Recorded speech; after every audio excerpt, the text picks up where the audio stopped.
Long before recorded history, before cities, before language as we know it, something was already standing. Massive stones shaped with impossible precision, structures aligned to stars that should not have been mapped, foundations buried beneath civilizations that never knew they existed. Across the world, archaeologists uncover remnants that challenge everything we assume about early humanity. Who built them? How did they achieve such accuracy without tools, writing, or machines? And why were these places abandoned or erased? Tonight, we descend into the shadows of prehistory to explore the archaeological mysteries that refuse to be explained. Let's begin. High in the arid valleys of northwestern Argentina, where the Andes descend into harsh, sun-bleached terrain, the ruins of Quilmes stretch across a mountainside like a silent memory carved in stone. From a distance, the site appears almost natural, terraces blending into the slope, walls the same color as the earth itself. Only when one draws closer does the scale become clear. This was not a small settlement. It was a fortified city, carefully planned, deliberately placed, and once home to thousands. The Quilmes Ruins are traditionally attributed to the Quilmes people, a pre-Hispanic indigenous society who resisted Inca expansion and later fought fiercely against Spanish colonization. Archaeological evidence suggests the city was occupied for centuries, possibly as early as the 9th century. Stone dwellings, communal spaces, storage areas, and defensive walls indicate a complex, organized society adapted to an unforgiving environment. Water was scarce, yet irrigation channels were engineered to capture seasonal flows. Food was limited, yet terraced agriculture sustained a large population. From a conventional historical perspective, Quilmes stands as a testament to human resilience and ingenuity. Its location offered visibility across the valley, an advantage against invading forces. Its construction techniques, dry stone walls fitted without mortar, are consistent with other Andean cultures. Radiocarbon dating, ceramics, and burial practices support a narrative grounded in regional development and cultural exchange. And yet, questions remain. The precision of the stonework is striking, especially given the lack of metal tools. Walls align cleanly, terraces follow mathematically consistent angles, and the overall layout suggests centralized planning rather than organic growth. How was such coordination achieved? What systems of knowledge guided the builders? Geometry, astronomy, inherited tradition? Some researchers have noted alignments between certain structures and solar events, such as solstices and equinoxes. While this is not unusual in ancient sites, it raises the possibility that Quilmes served not only as a defensive stronghold but also as a ceremonial or observational center. Was the city designed to reflect the sky above it? Or are these alignments coincidental, the product of modern interpretation imposed on ancient stone? Then there is the matter of scale. Estimates suggest the settlement may have housed up to 5,000 people at its peak, an extraordinary number for such a dry and remote region. Sustaining that population would have required advanced planning, reliable food storage, and social organization that we only partially understand. Written records do not exist. Oral histories were fractured by conquest and forced relocation. What knowledge was lost when the Quilmes people were defeated and marched hundreds of kilometers away by Spanish authorities in the 17th century? Beyond mainstream archaeology, more speculative ideas quietly circulate. Some fringe researchers question whether all of the ruins belong to a single cultural phase. They point to differences in construction style and unexplained features that do not fit neatly into known indigenous traditions. Could the site have been built over something older? Was Quilmes reoccupied, repurposed, or expanded upon foundations whose origins predate recorded regional history? These ideas remain unproven, often controversial, and are not accepted by the academic consensus. Still, their persistence reflects a deeper uncertainty. Quilmes does not easily give up its story. Excavations have been limited. Much of the site remains unrestored, exposed to erosion, tourism, and time. Each stone uncovered seems to answer one question while raising another. Standing among the ruins today, with the wind moving through broken walls and the valley stretching endlessly below, it is difficult to ignore the sense that this place remembers more than it reveals.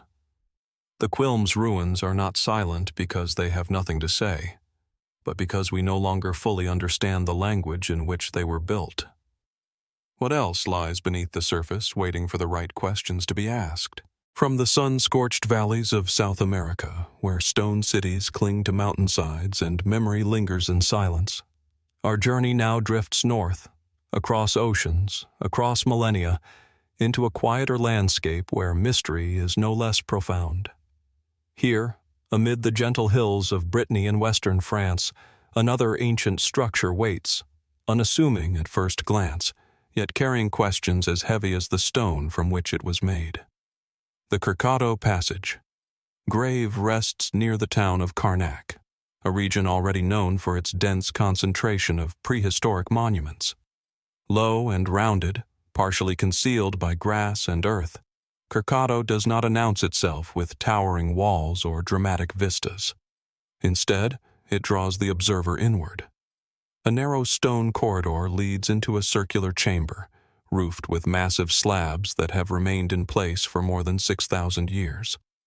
The air inside feels still, insulated from time, as though the outside world has been carefully sealed away. Archaeologists date the construction of Kercado to around 4,500 BCE, placing it among the earliest known stone monuments in Europe. It predates Stonehenge. It predates the Egyptian pyramids. And yet, it stands with a quiet confidence, built by a Neolithic society that left no written records, no names, and no clear explanation for why such effort was invested here. From a conventional perspective, Kercado is understood as a passage grave, a funerary monument intended to house the remains of the dead. Excavations have uncovered human bones, pottery fragments, and stone tools, suggesting ritual use over extended periods. The structure's design follows a recognizable pattern seen in other megalithic tombs, a long corridor aligned toward a central chamber, often covered by an earthen mound. But Kercado complicates this narrative. The passage is precisely aligned with the sunrise during the winter solstice. For a brief moment each year, sunlight penetrates the corridor and reaches the chamber within. This alignment appears intentional, not symbolic guesswork. It required accurate astronomical observation, long-term planning, and an understanding of solar cycles spanning generations. Why would a burial site need to interact with the movement of the sun in such a precise way? The stones themselves raise further questions. Some weigh several tons and were transported from distant sources, likely without wheeled vehicles or draft animals. The chamber's ceiling slab fits with remarkable stability, its weight evenly distributed across upright stones that have not shifted despite thousands of years of pressure.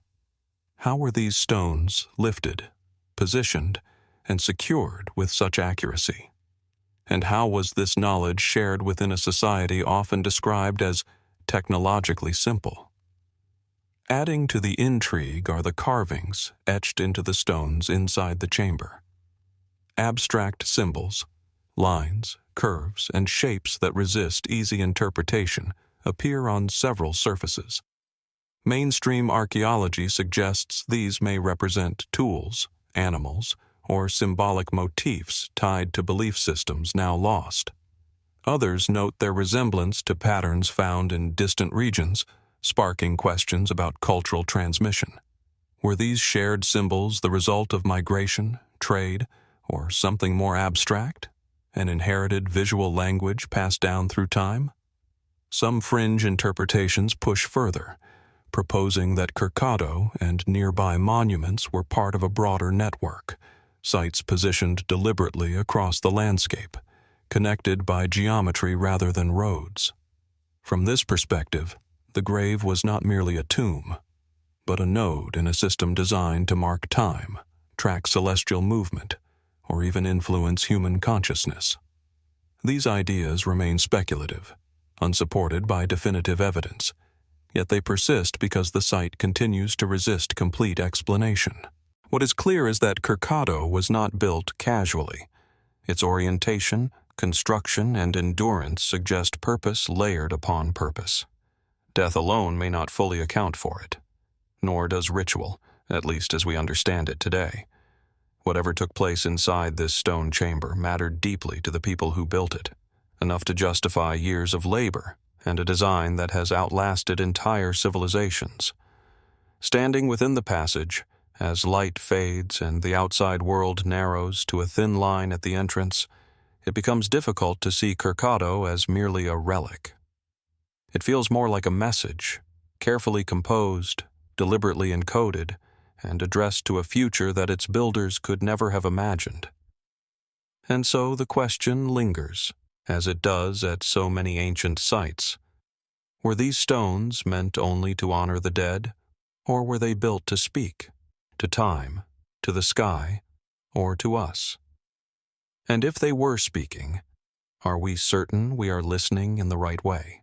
From the rolling hills of Brittany, where Kercado Passage Grave quietly aligns with the winter solstice, our journey now sweeps southward, following the spine of the Andes to Ecuador, where another ancient site waits quietly among rugged mountains.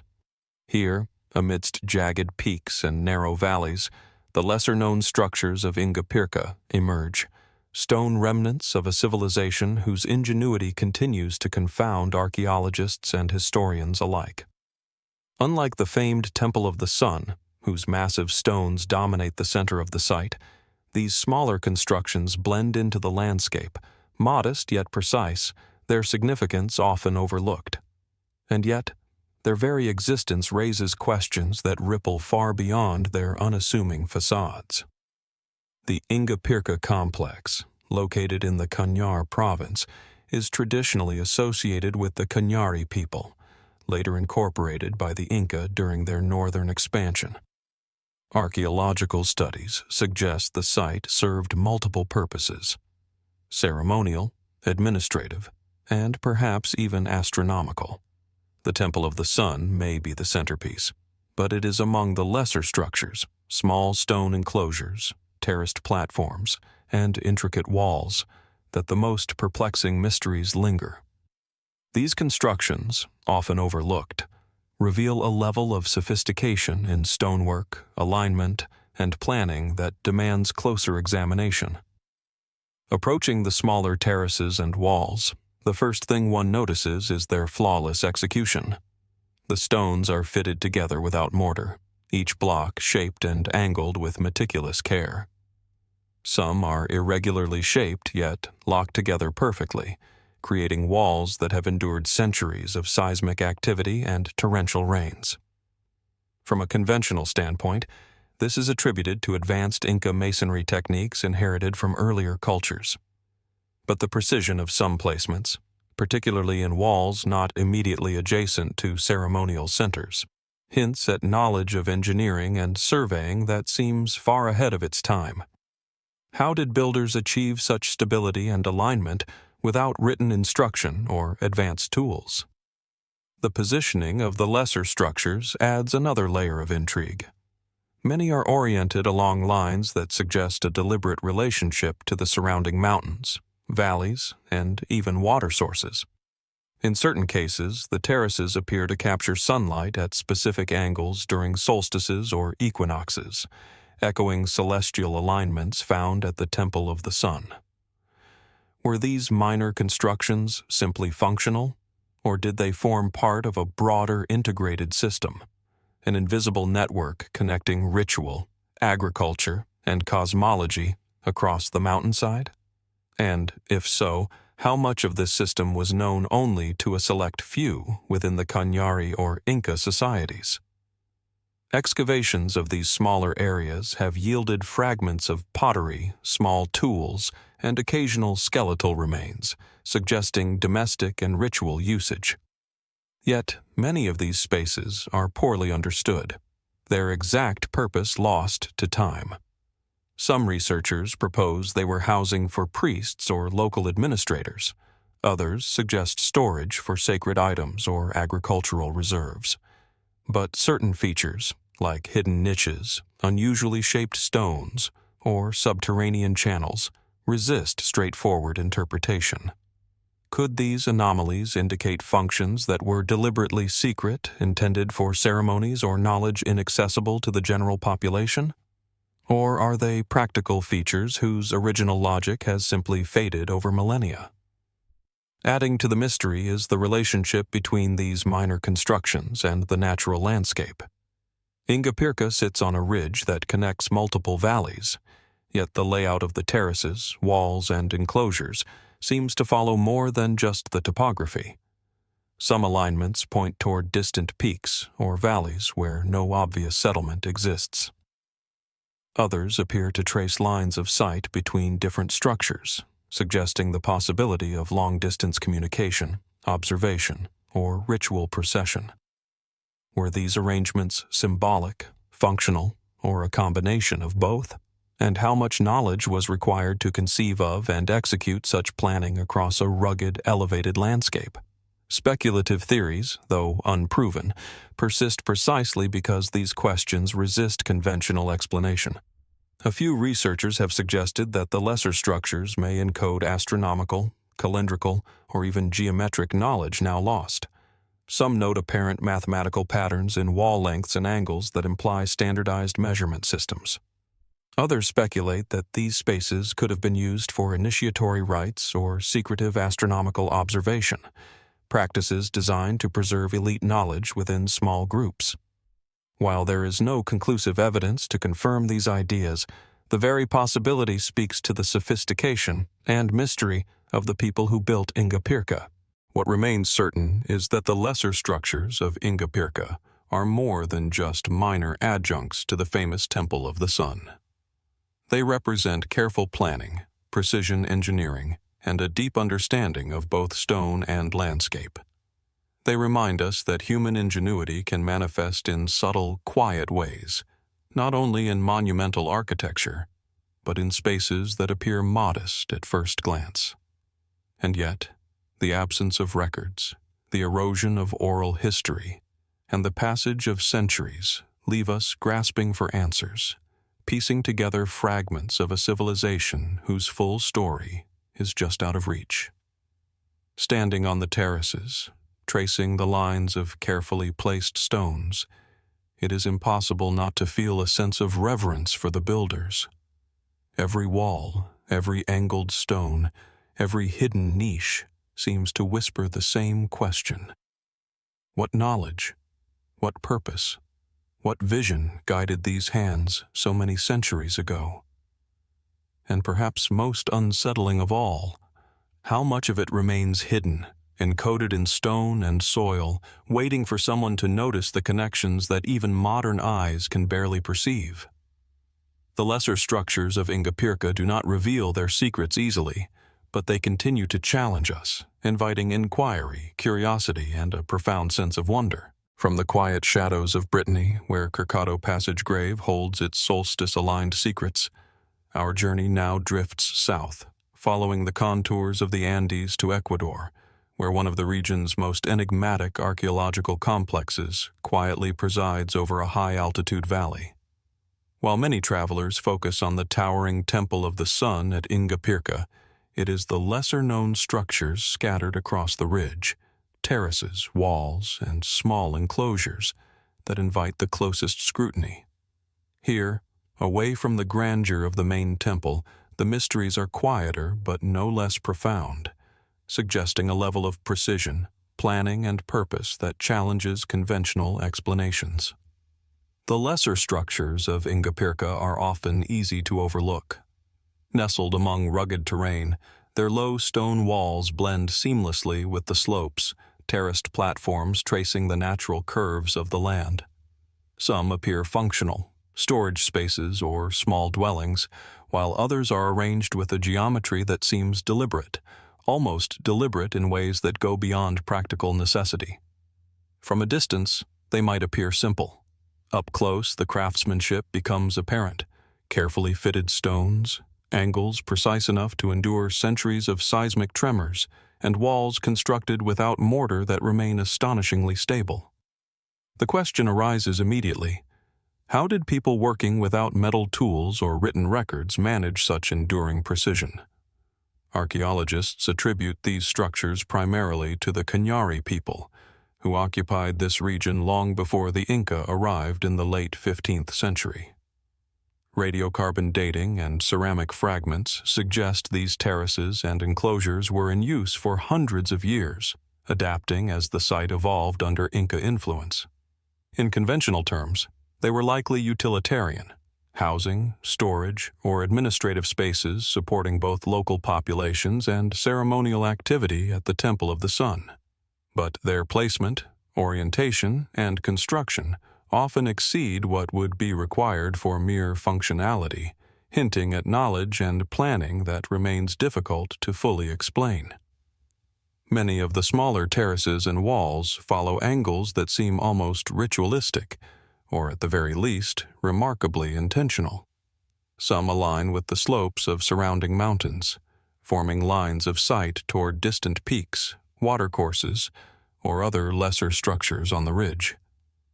Could these alignments have served practical purposes, observing weather, tracking agricultural cycles, or even establishing territorial boundaries? Or do they hint at something more abstract, a deliberate network of observation, ritual, or communication designed to link the landscape itself into a coherent, symbolic, and functional system? In addition to orientation, the stonework itself raises questions. Certain walls incorporate massive blocks that have been shaped and positioned with uncanny accuracy. Even irregularly shaped stones interlock perfectly, creating walls that distribute weight evenly without mortar. The builder's understanding of balance and structural integrity is sophisticated, especially considering the high-altitude, uneven terrain and the tools available to them. Some researchers note that these construction methods mirror those found in more famous Inca sites, yet the precision at Ingapirca's lesser structures, often in small peripheral areas, suggests a level of knowledge applied uniformly across the site, not just in ceremonial or central spaces. How much of this expertise was shared, and how much might have been restricted to specialists whose knowledge was closely guarded? Another layer of intrigue emerges when considering potential astronomical or calendrical significance. Certain terraces and corridors appear positioned to capture sunlight at specific times of year, much like the main temple's celebrated solar alignments. Some researchers propose that the lesser structures could have functioned as observational points or markers, encoding knowledge of the sun's movement, agricultural cycles, or even the lunar calendar. Were these small constructions simply practical, or were they integral components of a wider network designed to track celestial events across the valley? And if so, why would such knowledge be embedded in seemingly minor structures, rather than in the central temple alone? Evidence from excavation provides further, tantalizing hints. Pottery shards, stone tools, and skeletal remains have been discovered in several of these smaller spaces, suggesting both domestic and ritual use. Some walls conceal niches or channels that defy immediate explanation. Could these have held offerings, preserved sacred objects, or facilitated ceremonial practices now lost to history? Conventional archaeology struggles to assign definitive purposes to these features, leaving a quiet, persistent mystery in their wake. Fringe theories, while speculative, persist precisely because these questions resist easy answers. Some propose that Ingapirca's lesser structures were designed according to geometric or even energetic principles, forming a subtle, landscape-scale network whose full purpose is hidden to modern eyes. Others suggest the site encodes an astronomical calendar, a map of the surrounding territory, or even a system of social hierarchy and initiation, its full meaning known only to select individuals in the original culture. While such ideas remain unproven, the very persistence of these mysteries highlights how much of Ingapirca's design, both monumental and peripheral, escapes simple explanation. What remains clear is that the lesser structures are not mere byproducts of the Temple of the Sun. They reflect deliberate effort, careful planning, and a nuanced understanding of stone, space, and environment. They demonstrate that Ingapirca was not just a ceremonial center, but a complex network of human ingenuity, knowledge, and perhaps something more elusive. Their quiet presence challenges us to reconsider assumptions about technological ability, social organization, and cultural sophistication in pre-Columbian Ecuador.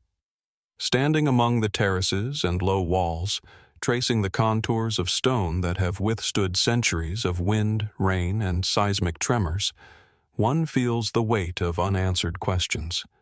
Each angle, each perfectly fitted block, each concealed niche seems to whisper across time. Why was this place constructed in such detail? What knowledge guided these hands? And perhaps most profoundly, what secrets remain hidden, encoded in stone and earth, waiting for eyes capable of reading them to finally understand?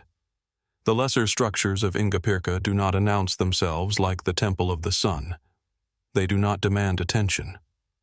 Yet in their quiet precision, in the care evident in every wall and terrace, they speak to a civilization whose mastery of stone, space, and perhaps even the stars continues to defy easy explanation.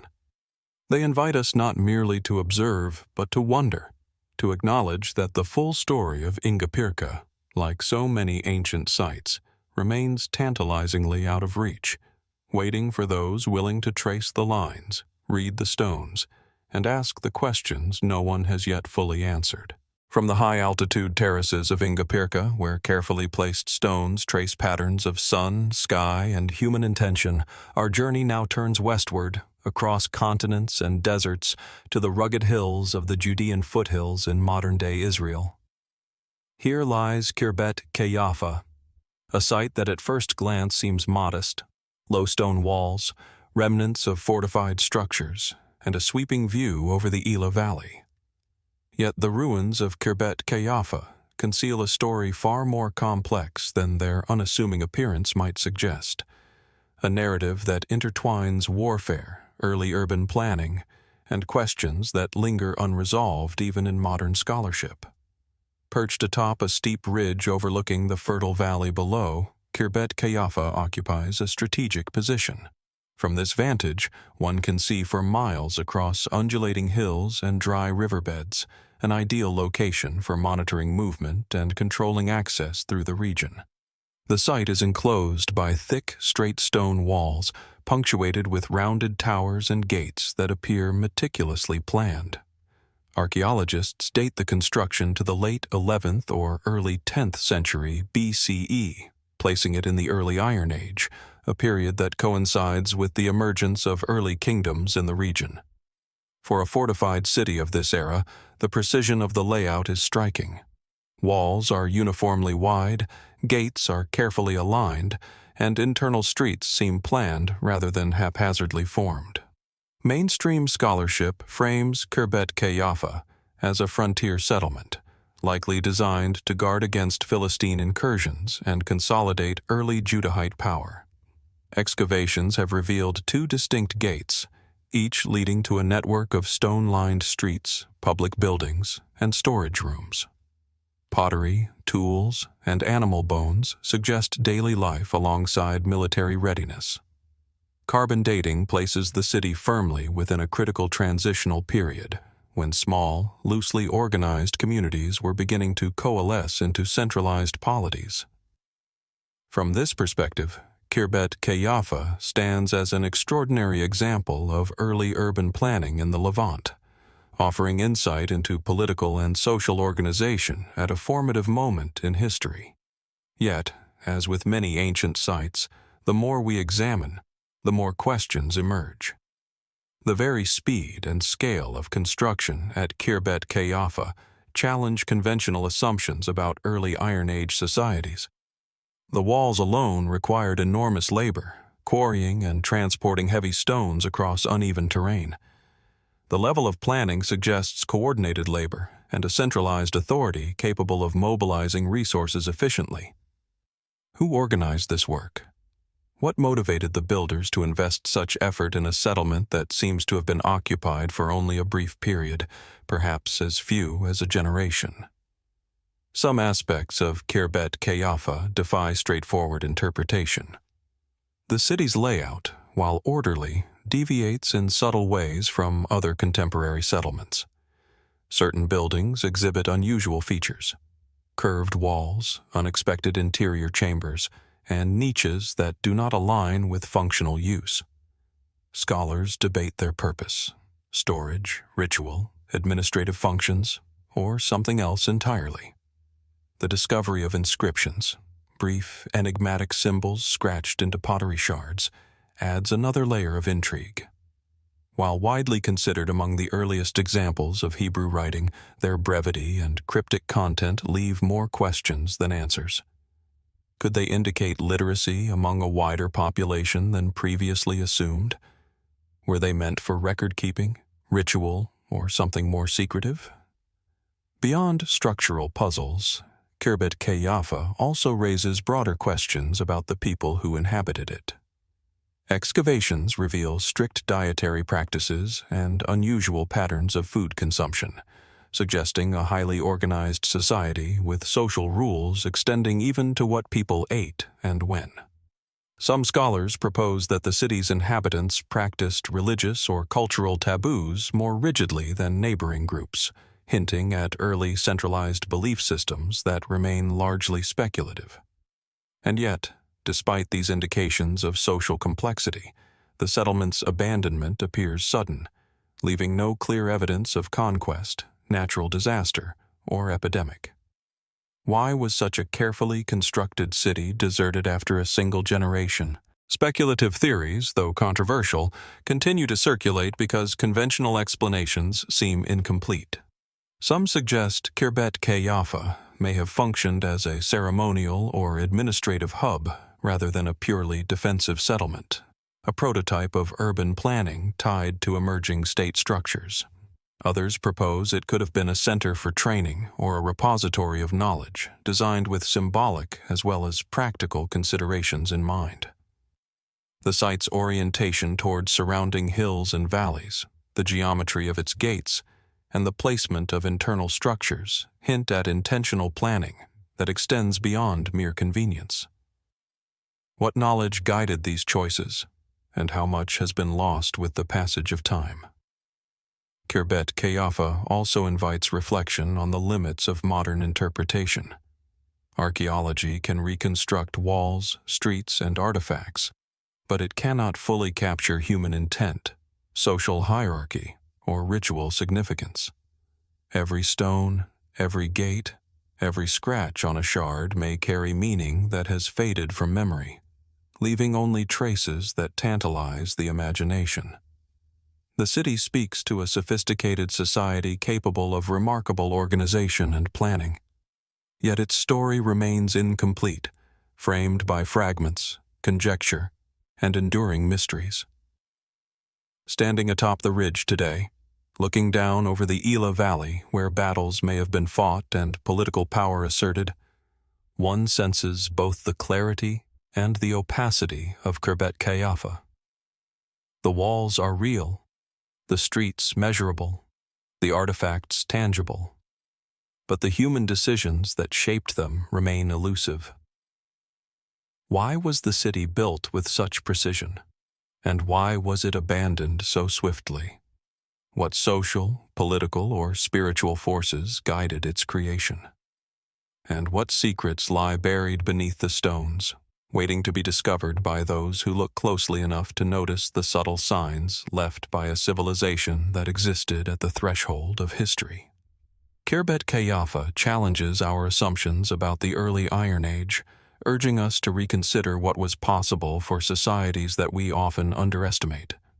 Its ruins are more than remnants of walls and streets. They are a testament to human ingenuity, ambition, and the mysteries that endure long after the people themselves have vanished. As with so many ancient sites, the questions linger, quietly insistent.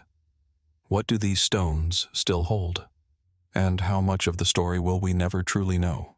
From the sun-swept hills of the Ila Valley, where Khirbet Qeiyafa's stone walls still guard the memory of an early city whose secrets elude us, our journey now turns westward again, crossing the Mediterranean and following the rugged Atlantic coastline to Portugal. Here, near the modern town of Loures, the Zambujal fortified complex rises from the landscape with an air of quiet defiance. Unlike the sprawling cities of the Andes or the meticulously planned streets of Khirbet Qeiyafa, Zambujal feels both intimate and monumental, a fortified settlement whose concentric stone walls and carefully positioned enclosures hint at sophisticated knowledge of defense, community, and perhaps something more elusive. Zambujal occupies a commanding position atop a hill overlooking the surrounding valley, a vantage point that offers sweeping views of rolling plains, riverbeds, and distant woodlands. From the outside, it appears modest, a series of low terraces and circular enclosures, but closer inspection reveals the complexity of its construction.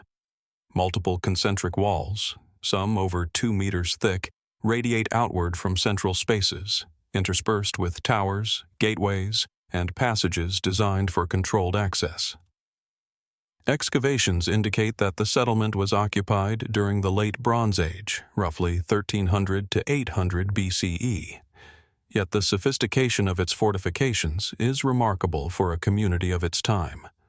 The precision with which stones were cut and placed, and the geometric logic underlying the arrangement of walls and enclosures, speaks of planning and expertise that continue to fascinate archaeologists today.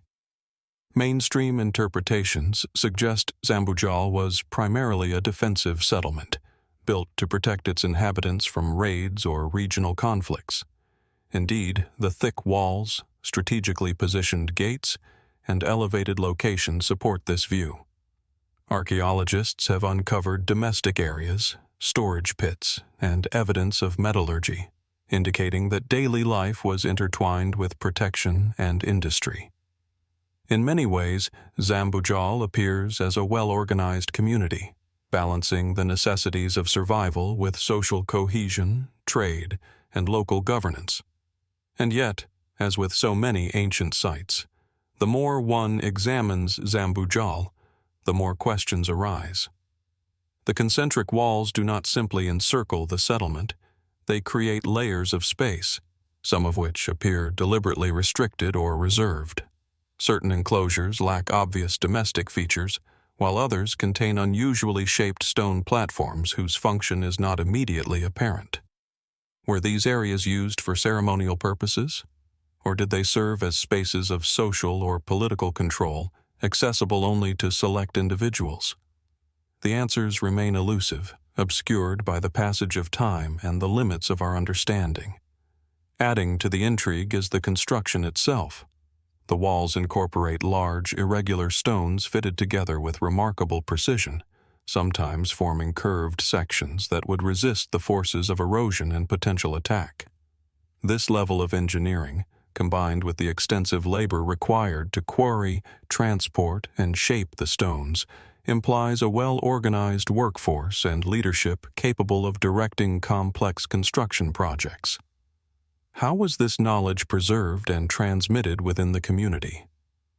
Were the builders following inherited techniques, or did they develop innovative solutions independently? The layout of Zambujal also raises subtle but persistent questions about astronomical or symbolic intent.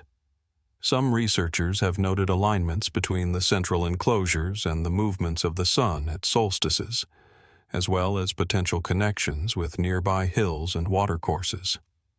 Could these placements have served practical purposes, such as agricultural planning or territorial monitoring? Or might they reflect symbolic or spiritual considerations, embedding knowledge of the sky, the landscape, or even human social order into the very fabric of the settlement? Such possibilities, while speculative, point to the complex interplay between function, ritual, and landscape that ancient builders may have understood intuitively or deliberately. Evidence from excavation further complicates the story. Pottery, stone tools, and traces of metallurgical activity indicate a population engaged in trade and craft production, yet some features resist easy categorization. Hidden niches, unusual stone formations, and terraces whose alignment does not correspond neatly with domestic or defensive needs suggest functions now lost to history. Could these have been storage for sacred objects, spaces for ritual observance, or even markers within a broader network of settlements across the region?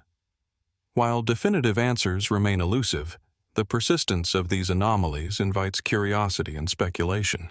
Speculative interpretations, though controversial, linger precisely because the settlement challenges conventional expectations.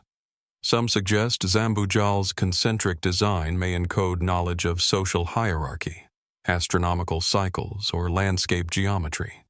Others propose that the site functioned not merely as a fortified village but as a ceremonial center, a hub of early regional organization, or a repository of specialized knowledge inaccessible to outsiders.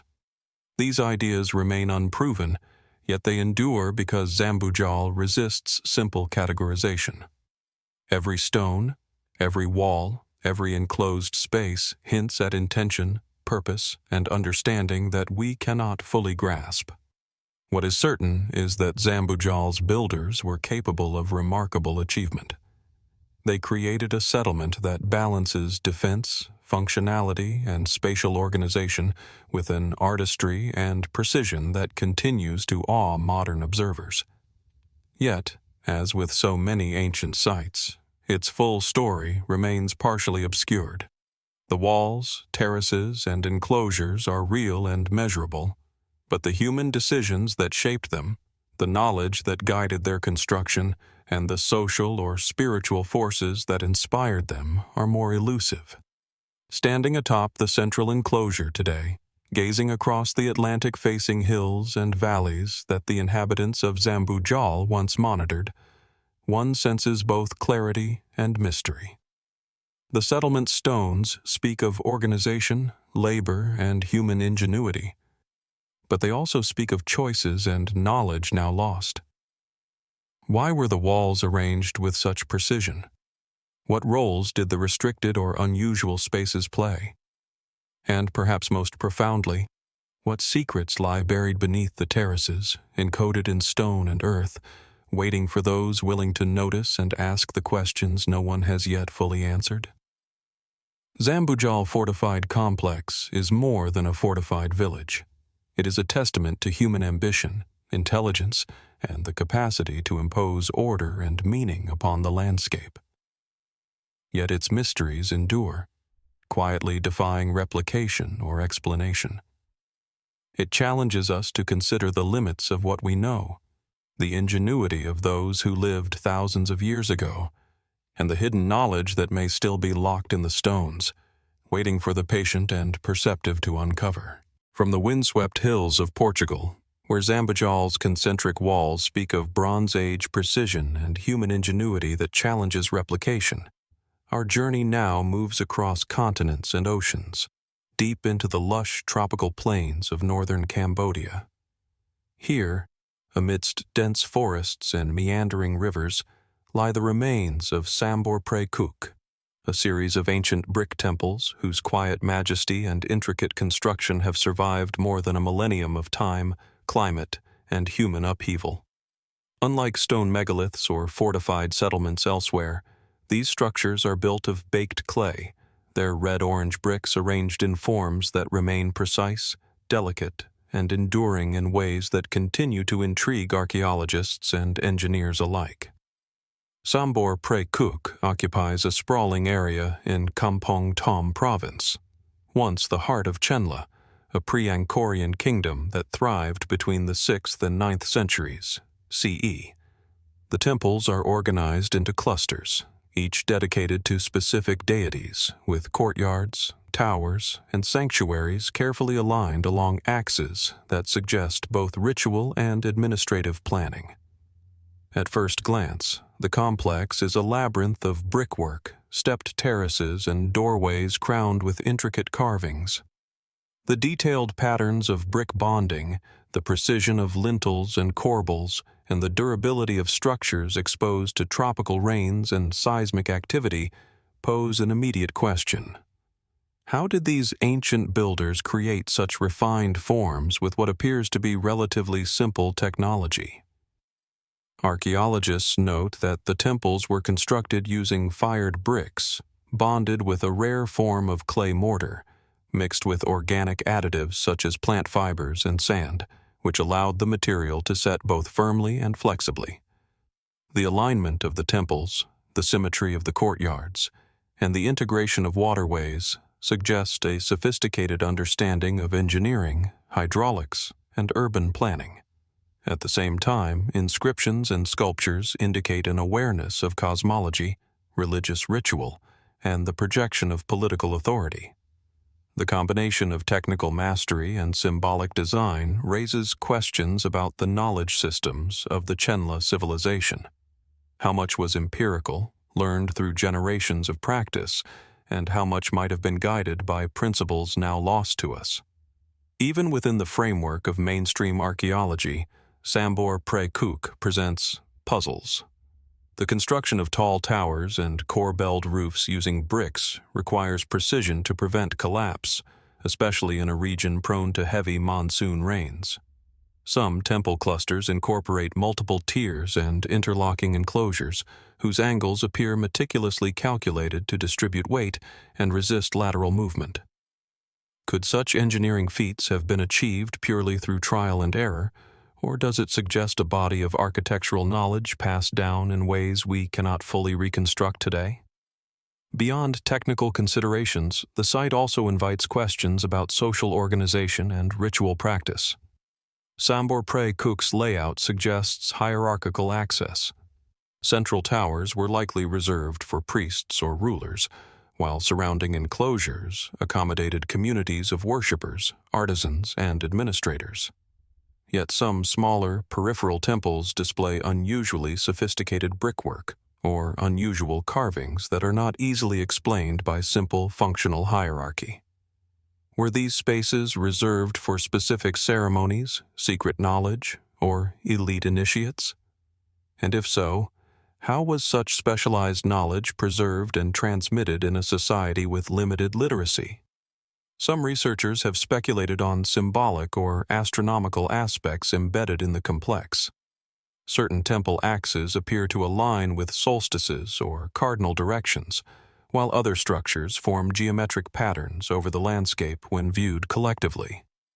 Could the builders have intended the site to function not merely as a religious center, but as a form of living cosmology, an architectural map of the heavens encoded in clay and mortar? And if so, what observations, calculations, or traditions would have been required to realize such a vision without instruments we now take for granted? Further intrigue emerges from the endurance of the materials themselves.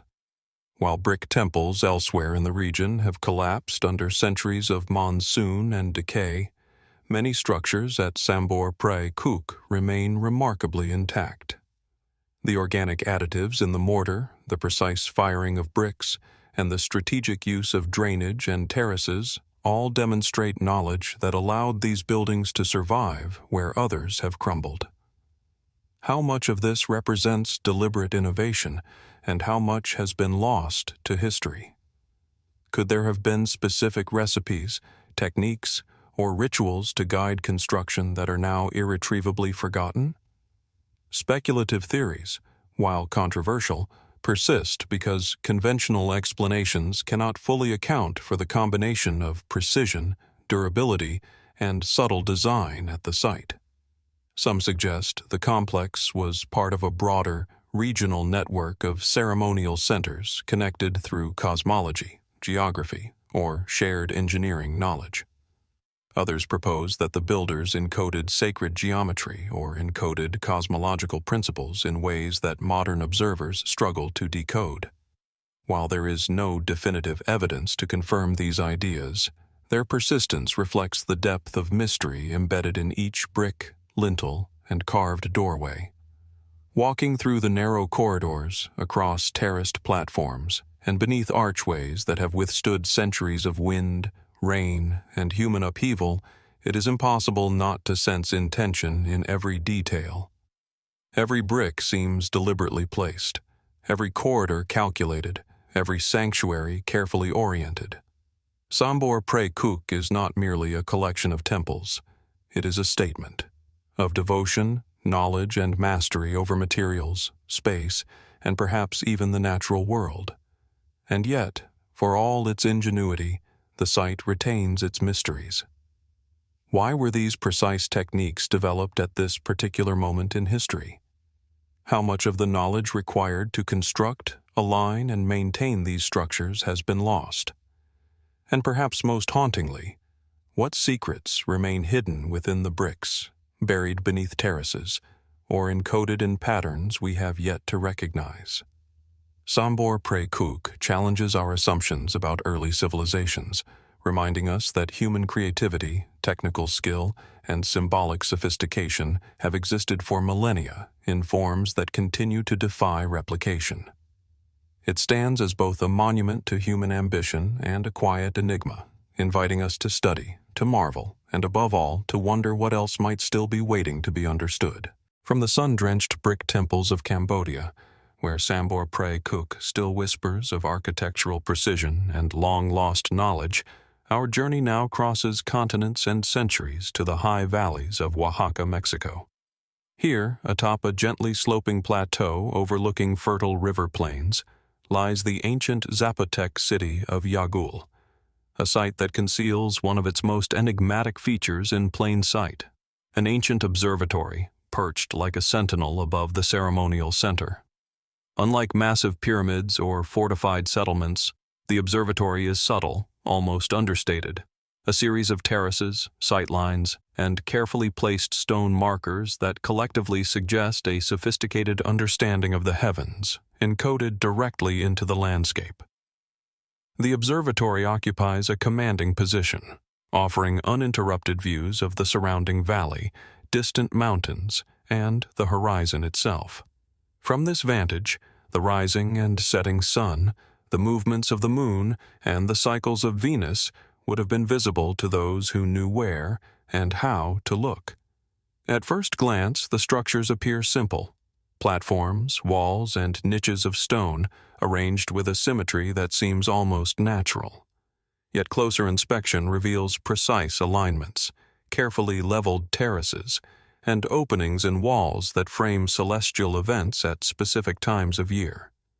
The geometry of these alignments is subtle but unmistakable, suggesting that observation of the sky was integral to the city's planning and ritual life.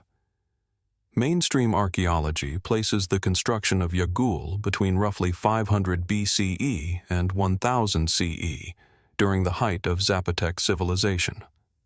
The city was a thriving urban center, complete with ball courts, residential compounds, palaces, and ceremonial plazas. Scholars note that the observatory likely played multiple roles, tracking agricultural cycles, timing religious festivals, and guiding political or ceremonial events. The integration of astronomical knowledge into civic life was not unusual in Mesoamerica, yet the precision and subtlety of Yagul's observatory stand out. Unlike the monumental pyramids of Teotihuacan or Monte Alban, which proclaim their astronomical functions with grand architecture, Yagul's system is quieter, embedded within terraces, walls, and sightlines in a way that demands careful observation to decode. Even within conventional frameworks, the observatory raises challenging questions. The positioning of terraces and sightlines aligns with solstices, equinoxes, and lunar cycles, requiring not only observational skill but also careful planning over years, perhaps decades. How was this knowledge transmitted? How were generations of builders able to maintain such precision without written records in the conventional sense? And why is it that the observatory's design allows for such accurate tracking with minimal construction, its sophistication hidden in plain sight rather than carved into massive monuments? Some features defy straightforward explanation. Certain niches and apertures frame stars or planets at precise intervals, yet they are small, subtle, and easily overlooked. Others suggest intentional sightlines over distant mountains or natural markers in the landscape, whose significance may have extended beyond simple observation. Could these alignments encode ritual calendars, agricultural cycles, or even more esoteric knowledge?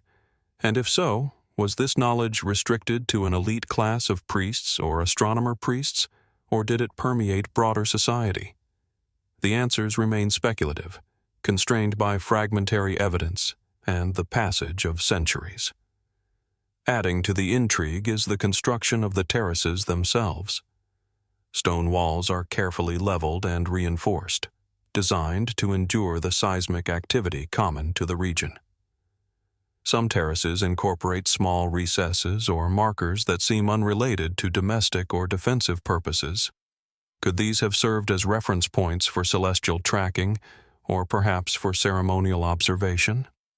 The precision of the masonry, combined with the subtlety of alignments, suggests that observation, ritual, and urban planning were intimately connected, a sophisticated interplay of science, religion, and architecture that modern researchers struggle to replicate. Speculative theories have emerged around the observatory, particularly in relation to the Zapotec calendar and Mesoamerican cosmology. Some suggest that the site functioned as a planetary observatory, designed to monitor not only the sun and moon but also Venus, a celestial body of great ritual importance. Others propose that the observatory's design encodes symbolic or geometric principles that guided the city's broader spatial planning. While these theories remain unproven, they endure because the observatory resists easy classification. Its purpose seems layered, practical and ceremonial, empirical and symbolic, designed for observation, yet subtly poetic in execution. What is certain is that Yagul's observatory reflects extraordinary human ingenuity. Its builders translated the cycles of the heavens into stone and earth, crafting structures that endure centuries of erosion, agriculture, and human activity. They did so without modern tools, instruments, or written instruction in the way we understand today. The subtlety and accuracy of the observatory suggest a level of observational skill and knowledge that is difficult to replicate even now. Standing on the upper terraces, tracing the lines that frame distant peaks and the horizon itself, one senses a connection between earth, sky, and human intention. Every terrace, wall, and niche seems deliberately placed, yet the purpose is layered, leaving gaps that invite curiosity and speculation. Why were these alignments chosen, and how were they preserved across generations? What knowledge guided the construction and maintenance of these observational points? And perhaps most profoundly, what remains hidden, encoded in the landscape, in stone, or in ceremonial practice that we have yet to fully comprehend? Yagul's ancient observatory is more than a collection of stone terraces and sightlines. It is a testament to human observation, ingenuity, and the desire to map the cosmos through subtle, enduring means. And like so many unexplained sites we have explored, from the precise masonry of Zambujal to the fired bricks of Sambor Prei, it challenges us to consider the limits of what we know, the sophistication of civilizations long past, and the mysteries that continue to defy replication. It invites us to look, to measure, and to wonder.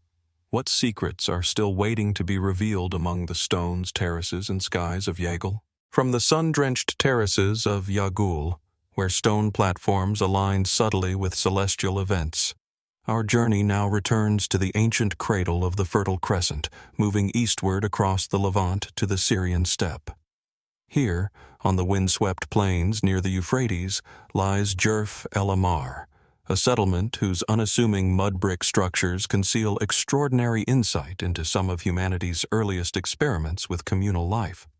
Among the clusters of homes and enclosures are the communal buildings, long rectangular structures whose scale, construction, and purpose continue to puzzle archaeologists, offering a glimpse of social and architectural sophistication emerging more than 11,000 years ago. Jerf el Ahmar occupies a strategic location on a low plateau overlooking seasonal watercourses and fertile floodplains. The site dates to roughly 9,500 to 8,800 BCE, during the late Epipaleolithic to early Neolithic period, a time when humans were transitioning from mobile hunting and gathering to settled agriculture. The communal buildings stand out from the surrounding domestic structures immediately. They are larger, more carefully constructed, and deliberately positioned. Long rectangular halls, sometimes extending more than 20 meters, are built from mud brick, with walls thick enough to endure seasons of flood, wind, and heat. The uniformity and care evident in their construction suggest shared purpose and coordinated labor at a scale rarely associated with communities of this era. Mainstream interpretations suggest these buildings served collective functions: communal feasting, storage, ritual gatherings, or administrative coordination. Evidence includes the presence of large hearths, platforms that may have supported storage bins, and traces of intensive human activity not associated with ordinary domestic life. The building's orientation within the settlement also appears deliberate, with axes aligned toward key points in the surrounding landscape, possibly integrating spatial order into social or symbolic frameworks. Yet even within this conventional understanding, questions remain. How did small, early communities organize labor, materials, and knowledge to construct structures of such scale? How was architectural knowledge standardized and transmitted in the absence of formalized instruction or written records? Some features of the communal buildings defy simple explanation. Certain walls contain niches, recesses, or post holes that cannot be accounted for purely by structural necessity. Others are reinforced or layered in ways that suggest repeated renovation or adaptation over time, hinting at evolving uses or knowledge that we can only partially reconstruct. Could these spaces have housed sacred objects, served as venues for communal decision-making, or acted as markers of social hierarchy in a society otherwise thought to be egalitarian? The evidence points to purpose and intention, yet the specifics remain tantalizingly out of reach. Adding to the intrigue is the remarkable precision with which mud brick walls were constructed. Despite being made from simple, sun-dried clay and straw, many walls are straight, uniformly thick, and remarkably stable, even after thousands of years of erosion and human disturbance.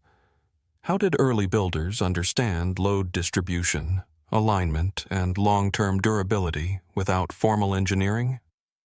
Were they relying on inherited techniques, empirical experimentation, or observational rules that have been lost to time? The sophistication of these communal structures suggests knowledge of construction principles that may have been more advanced than previously assumed for this period. The communal buildings also hint at broader social and symbolic functions. Large interior spaces, combined with evidence of ritual activity, animal bones arranged in patterns, burned offerings, or traces of ceremonial objects, imply that these were not purely functional structures. Could Jerf el Ahmar represent one of the earliest examples of deliberate architectural embodiment of social cohesion, ritual practice, or communal identity? And if so, how much of this knowledge was codified into practice, and how much remained tacit, transmitted through apprenticeship and observation rather than written instruction? Speculative interpretations have emerged because conventional explanations do not fully account for the scale, precision, and deliberate layout of the communal buildings. Some archaeologists suggest that Jerf el Ahmar reflects an early experiment in proto-urban organization, a stage in which communal architecture shaped social dynamics as much as it facilitated basic survival. Others propose that the alignment of buildings, the placement of hearths, and the repetitive use of architectural motifs may encode knowledge of celestial events, seasonal cycles, or symbolic cosmology, an early attempt to connect built space with both the natural and spiritual world. While these theories remain unproven, they endure because the structures themselves resist simple functional categorization. Standing within the remnants of a communal hall, with walls partially reconstructed and sun casting elongated shadows across earthen floors, one can almost sense the rhythms of daily and ritual life. The space is at once practical and enigmatic, designed to accommodate groups yet imbued with forms and alignments whose meaning we can only speculate upon. Each post hole, niche, and carefully aligned wall seems intentional, suggesting a society capable of planning, cooperation, and long-term thinking, yet one whose knowledge remains largely opaque to us. Jerf el Ahmar's communal buildings are more than early architecture. They are a statement of social and technological capability at a moment when humans were redefining their relationship to the landscape, to one another, and perhaps even to the cosmos. Yet for all their sophistication, these structures still pose questions that defy easy answers. How much knowledge about construction, ritual, and social organization has been lost with the passage of time? Were these communal halls purely practical, or did they encode principles of social cohesion, spiritual guidance, or environmental observation? The site reminds us that even the earliest communities were capable of ingenuity that challenges modern assumptions.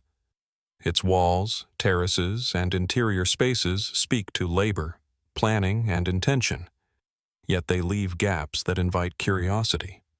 What choices guided the builders? What knowledge informed their design? And what might remain hidden beneath layers of earth, mud, and time, waiting for patient observation to reveal the intentions of people who lived more than 11,000 years ago? Jerf el Ahmar's communal buildings stand as enduring enigmas, quietly challenging us to reconsider the origins of architecture, social organization, and human ingenuity.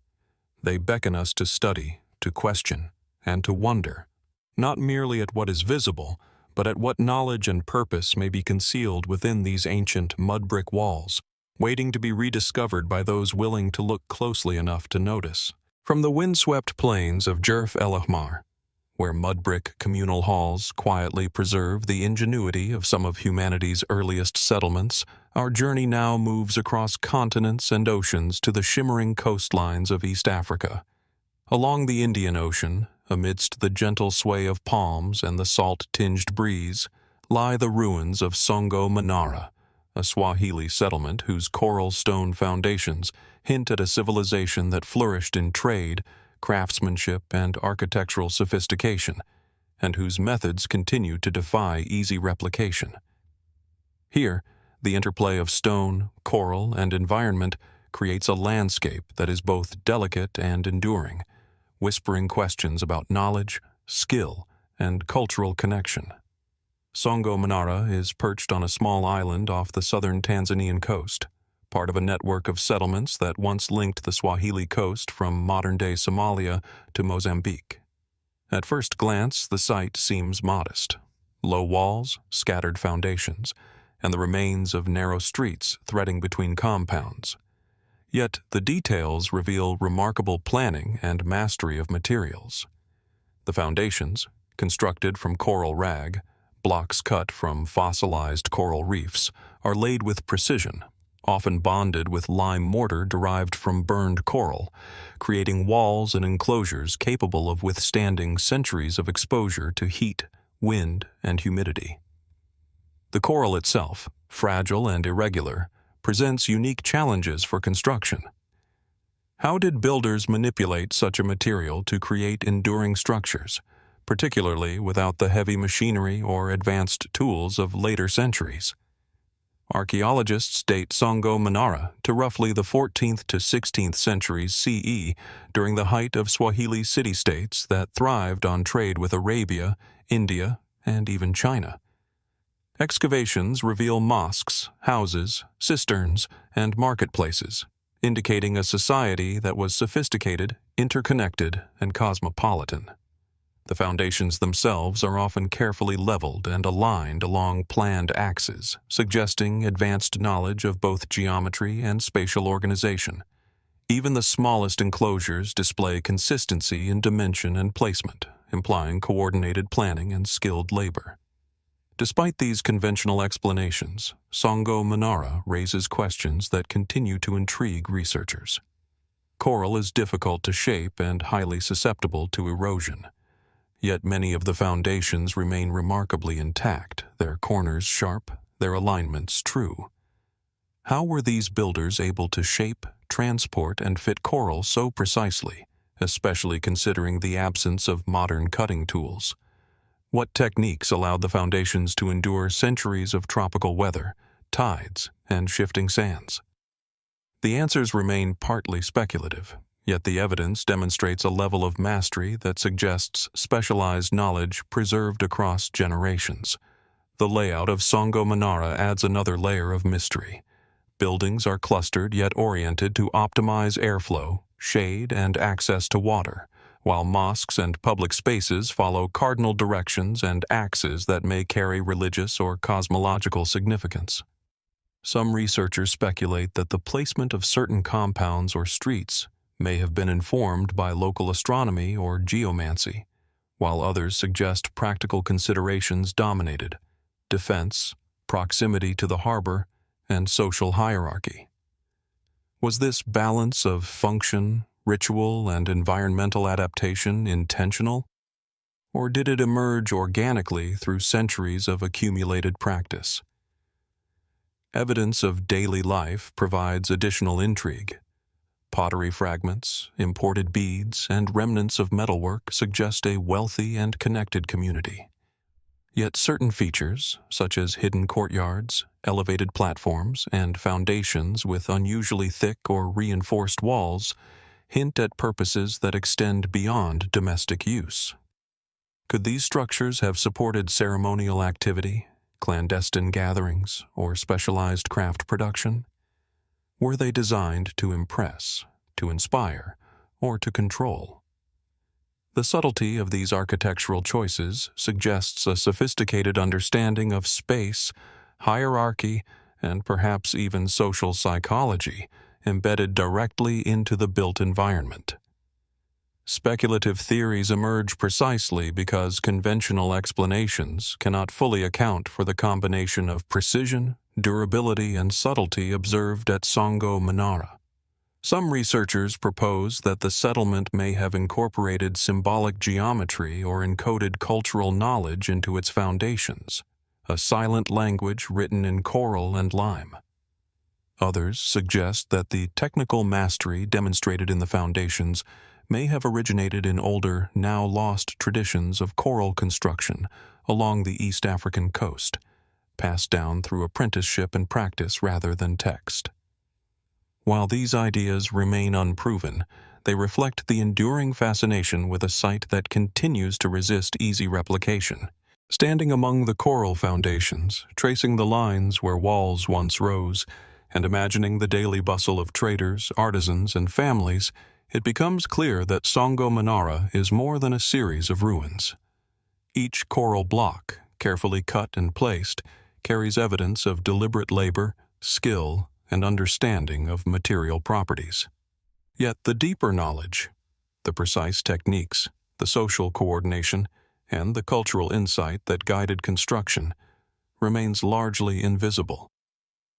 How did these builders achieve such precision and durability without what we would consider advanced technology?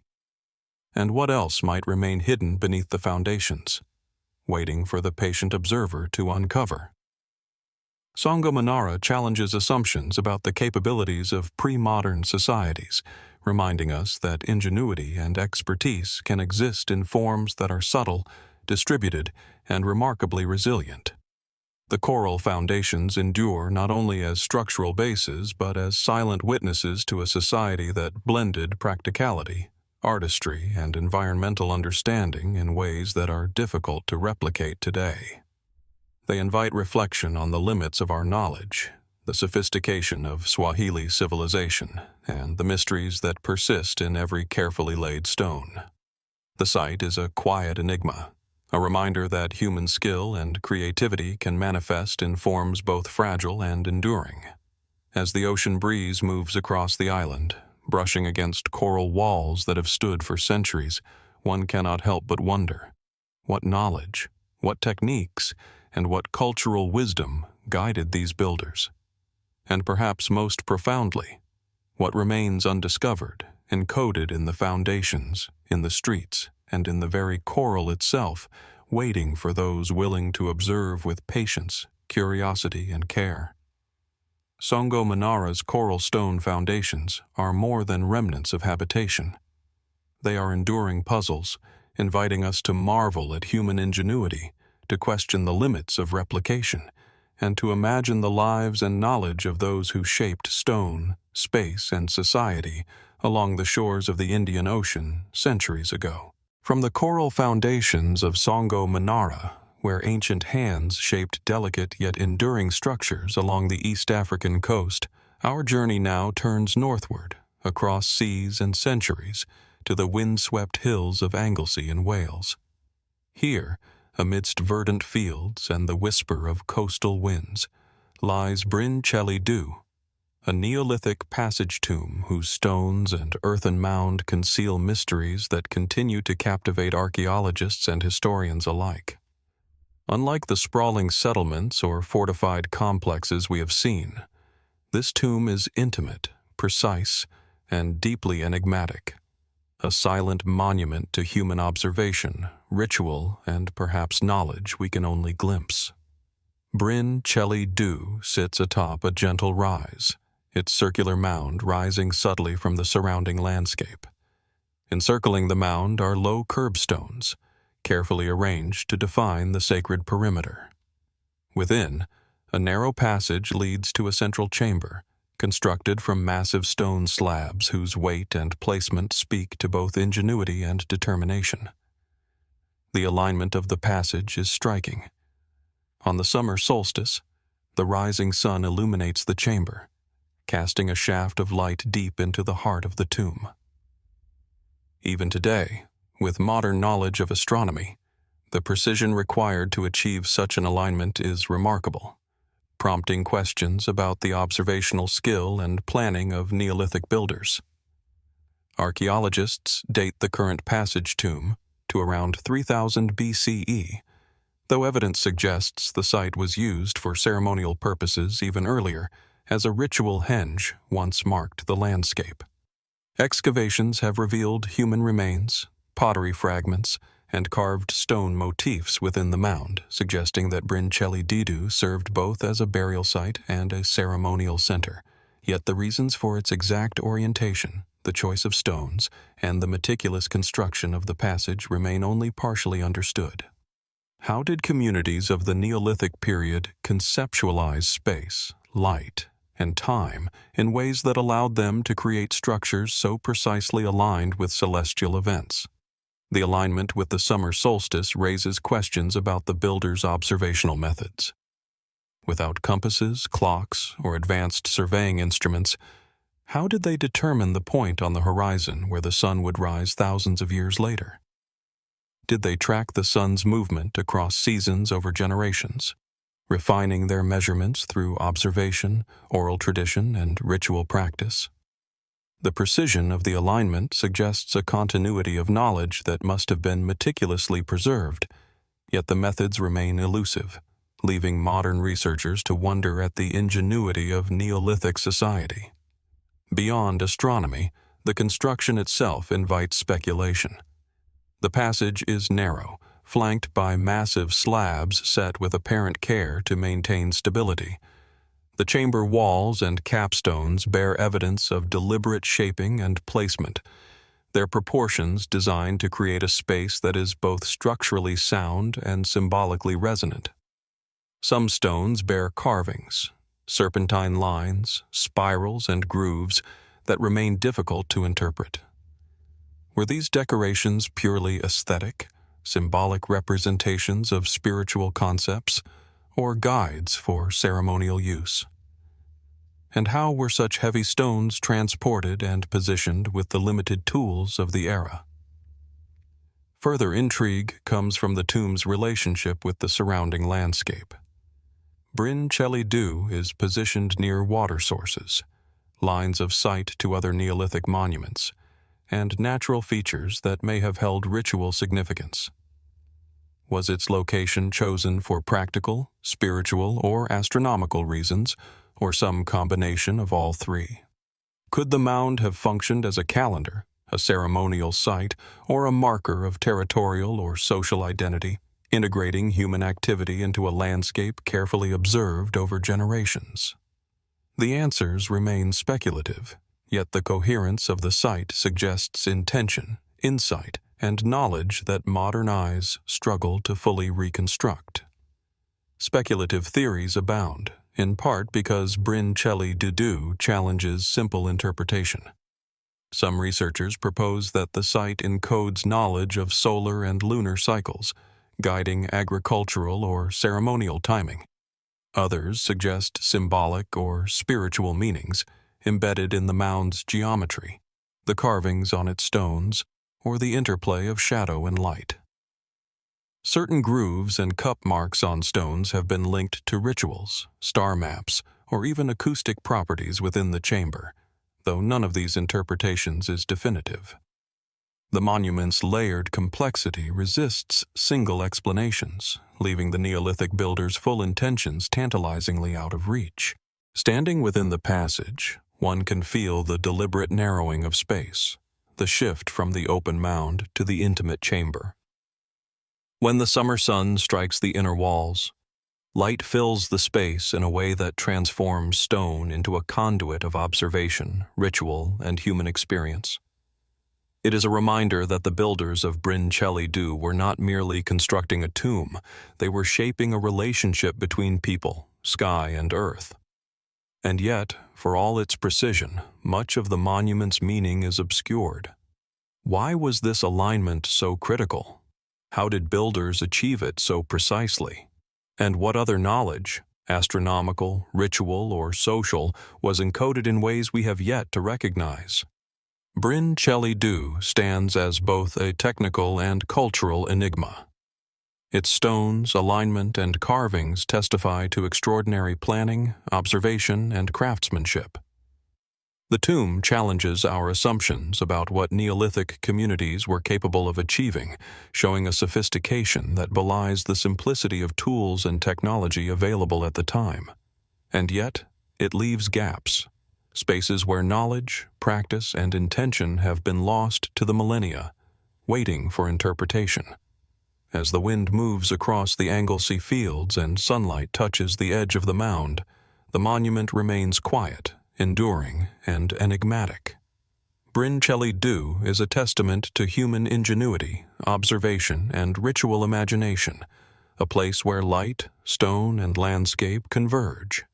It invites reflection on the limits of our understanding and on the mysteries that endure when precision, purpose, and time intersect. What secrets remain hidden within the stones, along the passage, and in the alignments that our ancestors carefully measured? And perhaps most compellingly, what knowledge did they possess that allowed them to create a monument still captivating the human mind thousands of years later? Bryn Celli is more than a passage tomb. It is a silent teacher, a puzzle carved in stone and earth, urging us to look, observe, and wonder at the ingenuity, intent, and enduring mystery of those who shaped it. From the windswept fields of Anglesey, where Bryn Celli captures the summer solstice in a narrow shaft of light, our journey now crosses the Atlantic once more, returning to the highlands of central Mexico. Here, nestled atop a rugged volcanic plateau near the city of San Miguel de Allende, lies Cañada de la Virgen, a pre-Hispanic ceremonial complex whose pyramidal structures and meticulously arranged plazas speak of a culture deeply attuned to both the heavens and the rhythms of life on Earth. Unlike towering Aztec temples or sprawling urban centers, this site is intimate yet precise, a place where architecture, astronomy, and ritual converge in ways that continue to puzzle and inspire. Cañada de la Virgen is framed by a crescent of hills, its terraces and stone platforms ascending gradually from the valley floor. The site is composed of a series of small pyramids, open plazas, and sunken platforms, each constructed with careful attention to orientation, proportion, and alignment. From above, the complex appears geometrically deliberate, as if mapped to the stars or celestial cycles. The precision of the walls, corners, and stairways is remarkable. Stones are shaped and placed with an accuracy that suggests both skilled labor and a sophisticated understanding of construction techniques. Every angle, every platform seems to invite observation, not just of the land below, but of the sky above. Mainstream archaeology dates the site to roughly 300 to 900 CE, during the era of the Otomi people, who inhabited the region long before the rise of the Aztec Empire. Excavations have revealed human burials, ceremonial offerings, and fragments of pottery and figurines, indicating that the site was both a sacred center and a place of elite activity. Researchers suggest that the structures were aligned with astronomical phenomena, including solstices, equinoxes, and the rising of specific stars. Such alignments imply careful observation over long periods, combined with architectural planning precise enough to translate celestial knowledge into stone. Yet Cañada de la Virgen raises questions that continue to challenge conventional explanations.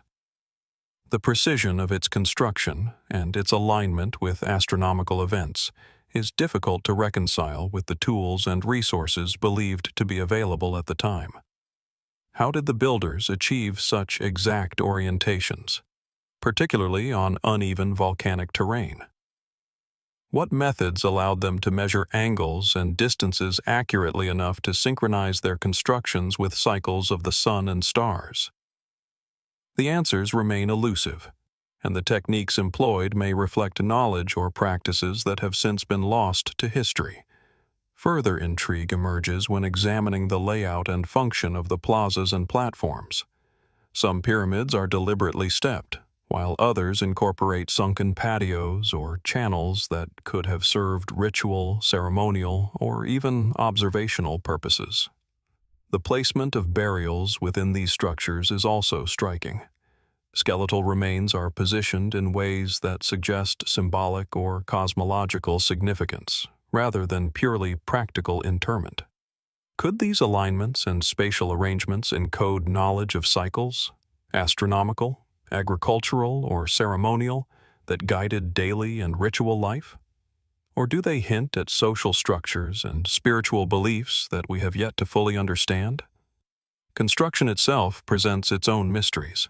The stones used in the pyramids are fitted together with remarkable care, forming walls that have endured centuries of erosion and seismic activity. Some blocks show evidence of careful shaping, while others are bonded with mortar whose precise composition has yet to be fully explained. How did these early builders manipulate such materials with the limited technology available to them? Were there specialized craftsmen, passed-down techniques, or even experimental methods that allowed them to achieve such enduring stability? The subtle sophistication of the foundations and masonry continues to challenge replication, even for modern engineers. Speculative theories abound, in part because conventional explanations cannot fully account for the combination of precision, endurance, and symbolic alignment at Cañada de la Virgen. Some researchers suggest that the complex functioned as an observatory, used to mark solar, lunar, and stellar cycles that dictated agricultural and ceremonial calendars. Others propose that it served as a ritual center, encoding sacred geometry and cosmology directly into the landscape, a silent language written in stone that guided social and spiritual life. While these ideas remain unproven, The meticulous design and enduring construction hint at knowledge systems far more advanced than might be expected from a small regional culture. Walking among the terraces and plazas, one senses a deliberate orchestration of space.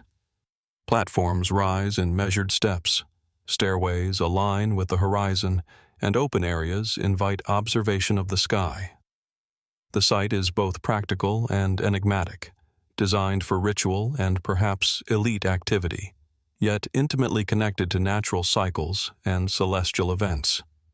Each corner, each step, each alignment seems intentional, suggesting a society capable of integrating astronomy, architecture, and ritual into a coherent, enduring vision. Yet, for all its precision, the full meaning of Cañada de la Virgen remains hidden. Why were specific pyramids and plazas aligned in these exact directions? What observations and measurements guided construction? How much knowledge has been lost, and how much remains encoded in the stones, terraces, and open plazas? Could the site contain astronomical or symbolic information that we have yet to recognize? Or perhaps even knowledge intended only for those initiated into its ceremonial or cosmological mysteries? Cañada de la Virgen stands as both a marvel of construction and a puzzle of human knowledge. Its pyramids, terraces, and plazas reflect careful observation, skilled craftsmanship, and a deep awareness of time, space, and environment. And yet, despite centuries of study, the full intent of its builders continues to elude us, leaving gaps in our understanding that invite curiosity, reflection, and wonder. As sunlight moves across the volcanic plateau, casting long shadows over pyramids and plazas, the complex seems almost alive, its lines and angles whispering of knowledge, ritual, and intention preserved in stone. It is a reminder that even in cultures long past, human ingenuity could translate observation and purpose into enduring structures, knowledge that challenges replication, understanding, and interpretation. What secrets still lie hidden among the stones and terraces, and what might future generations discover if they, too, look closely enough, with patience, insight, and imagination, to see what has long remained invisible? Cañada de la Virgen is more than an archaeological site. It is a testament to human curiosity, observation, and craftsmanship, a monument that bridges earth and sky, past and present, and invites us to consider the knowledge and purpose that once guided those who shaped it. From the high volcanic plateaus of central Mexico, where Cañada de la Virgen aligns pyramids and plazas with the heavens, our journey now returns to Europe, tracing the ancient footsteps of Neolithic builders to the rolling landscapes of western France. Here, near Saumur, in the Loire Valley, lies the Dolmen de Bagneux, one of the largest and most enigmatic passage tombs in Europe. Unlike the delicate alignments of Mexican ceremonial complexes, this dolmen exudes permanence. Massive slabs of stone stacked to form a chamber that has survived more than 5 millennia, silently guarding the secrets of a society long vanished and challenging modern understanding of prehistoric engineering and intention. Dolmen de Bagneux rests atop a gentle rise, partially surrounded by grassy meadows that stretch toward distant woodlands.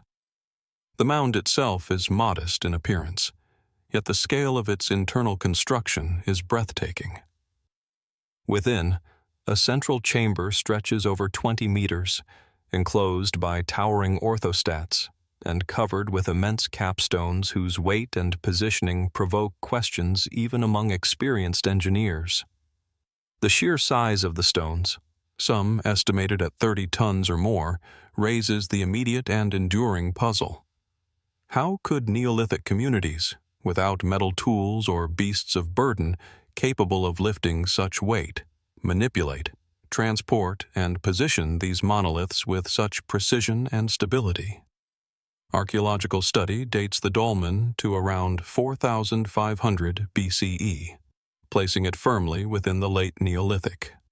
Excavations reveal traces of human remains, flint tools, pottery shards, and occasional ceremonial artifacts, suggesting that Dolmen de Bagneux was a site of collective ritual and perhaps long-term burial.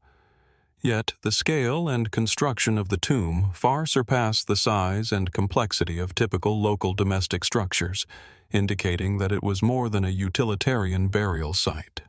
The careful placement of stones, the straightness of the walls, and the enduring stability of the capstones suggest sophisticated planning, coordination, and an understanding of structural principles that remain difficult to replicate even today. The dolmen's internal layout is both functional and mysterious. A central passage leads into a long rectangular chamber, with lateral compartments that may have served as secondary burial spaces or ritual niches. The stones themselves are precisely shaped, some smoothed, others fitted in irregular but complementary arrangements that resist collapse. Archaeologists note that the builders may have understood the principles of load distribution, counterweight, and leverage intuitively, but the methods remain largely speculative. How did they devise techniques to raise and position capstones that dwarf the combined mass of a modern construction crew? Could they have used levers, earthen ramps, or water-assisted lifting techniques? And if so, how were these methods preserved and transmitted across generations? Even the surrounding landscape invites speculation. Dolmen de Bagneux sits near waterways and elevated ground, suggesting strategic placement for visibility, territorial symbolism, or alignment with celestial or seasonal events. Some researchers propose that the orientation of the dolmen may correspond to solstitial sunrise or sunset, echoing patterns found in other megalithic sites across Europe. Yet, unlike smaller passage tombs, the scale of Bagneux implies a coordination of effort on a level rarely imagined for communities assumed to number in the low hundreds. Could these people have possessed social organization, labor mobilization, and ritual knowledge sophisticated enough to construct not only a tomb, but a lasting monument to cultural identity and cosmological understanding? The sheer size and precision of the dolmen also suggest ritual or symbolic intent encoded into its very structure. Certain orthostats bear faint grooves or cup marks, subtle traces of human interaction whose meaning remains debated. Were these purely decorative, ritualistic, or mnemonic, a guide to memory or ceremonial practice within the tomb? And what of the passage itself? Was it designed to create a specific acoustical effect, an interplay of light and shadow, or a procession through symbolic space? The evidence hints at a sophisticated layering of practical, symbolic, and perhaps astronomical knowledge, yet the full picture eludes us. Speculative theories about Dolmen de Bagneux often emerge because conventional explanations strain under the weight of its construction. Some suggest it may have functioned not only as a tomb, but as a ceremonial center, a gathering place, or even a marker of cosmic or territorial significance. Others propose that subtle geometric or symbolic principles guided the placement of orthostats and capstones, embedding knowledge of proportion, orientation, and celestial cycles into the very fabric of the structure. While these interpretations remain conjectural, the monument's endurance and precision suggest intentionality and a depth of knowledge that modern researchers struggle to replicate. Standing within the chamber, the immensity of the stones and the care of their placement are immediately apparent. Light filters through narrow gaps, casting shifting shadows that accentuate the scale and geometry of the interior. One can imagine the labor and coordination required to raise each slab, the collective effort and planning over months, perhaps years. And yet, beyond the practical challenge lies a more profound question. What motivated such extraordinary effort? Was it devotion, ritual, ancestral veneration, cosmological observation, or some combination of all three? The dolmen offers no definitive answers, only the silent testimony of stone, time, and human ingenuity. Dolmen de Bagneux stands as both a technical marvel and a cultural enigma, Its massive stones, precise alignment, and enduring stability testify to extraordinary skill, planning, and understanding, yet much of the knowledge and intention that shaped it is irretrievably lost. How did these early builders achieve such feats without tools or machines we consider essential? What rituals, observations, or cultural principles guided the placement of every orthostat, every capstone, every chamber? And what other insights, perhaps encoded in subtle architectural details or alignments, remain hidden from view? As sunlight moves across the mound and the surrounding fields, the dolmen remains a quiet, imposing presence, a sentinel of memory and mystery. It reminds us that even in societies far removed from our own, human ingenuity could manifest in ways both monumental and precise. Dolmen de Bagneux is a testament to the ambition, skill, and observation of Neolithic communities, and a continuing invitation to wonder. What knowledge and purpose guided the hands that shaped these stones, and what secrets lie still waiting, locked within the enduring architecture of this ancient passage tomb? From the ancient fields of western France, where Dolmen de Bagneux rises in silent testimony to Neolithic ambition, our journey now sweeps northward across Europe, to the windswept island of Öland off the southeastern coast of Sweden. Here, on a low limestone plateau overlooking the Baltic Sea, lie the remains of Eketorp Fortress, a structure whose layers of construction, repeated occupation, and enigmatic purpose continue to intrigue historians and archaeologists alike. Unlike megalithic tombs or ceremonial pyramids, Eketorp presents a mystery of both scale and adaptation, a fortification rebuilt across centuries, combining practical defense with cultural signals that remain only partially understood. Eketorp sits amidst gently rolling pastures, its circular walls rising modestly from the flat terrain. From a distance, the fortress is deceptively simple: concentric stone and earth walls enclosing an inner ring of dwellings, storage pits, and communal spaces. Yet the details reveal careful planning, precise construction, and an understanding of fortification principles that belie the simplicity of its outward appearance. The outer walls, made of limestone blocks, were reinforced over time, incorporating timber, ramparts, and gateways designed to control access and channel movement. Even the interior layout demonstrates sophisticated organization.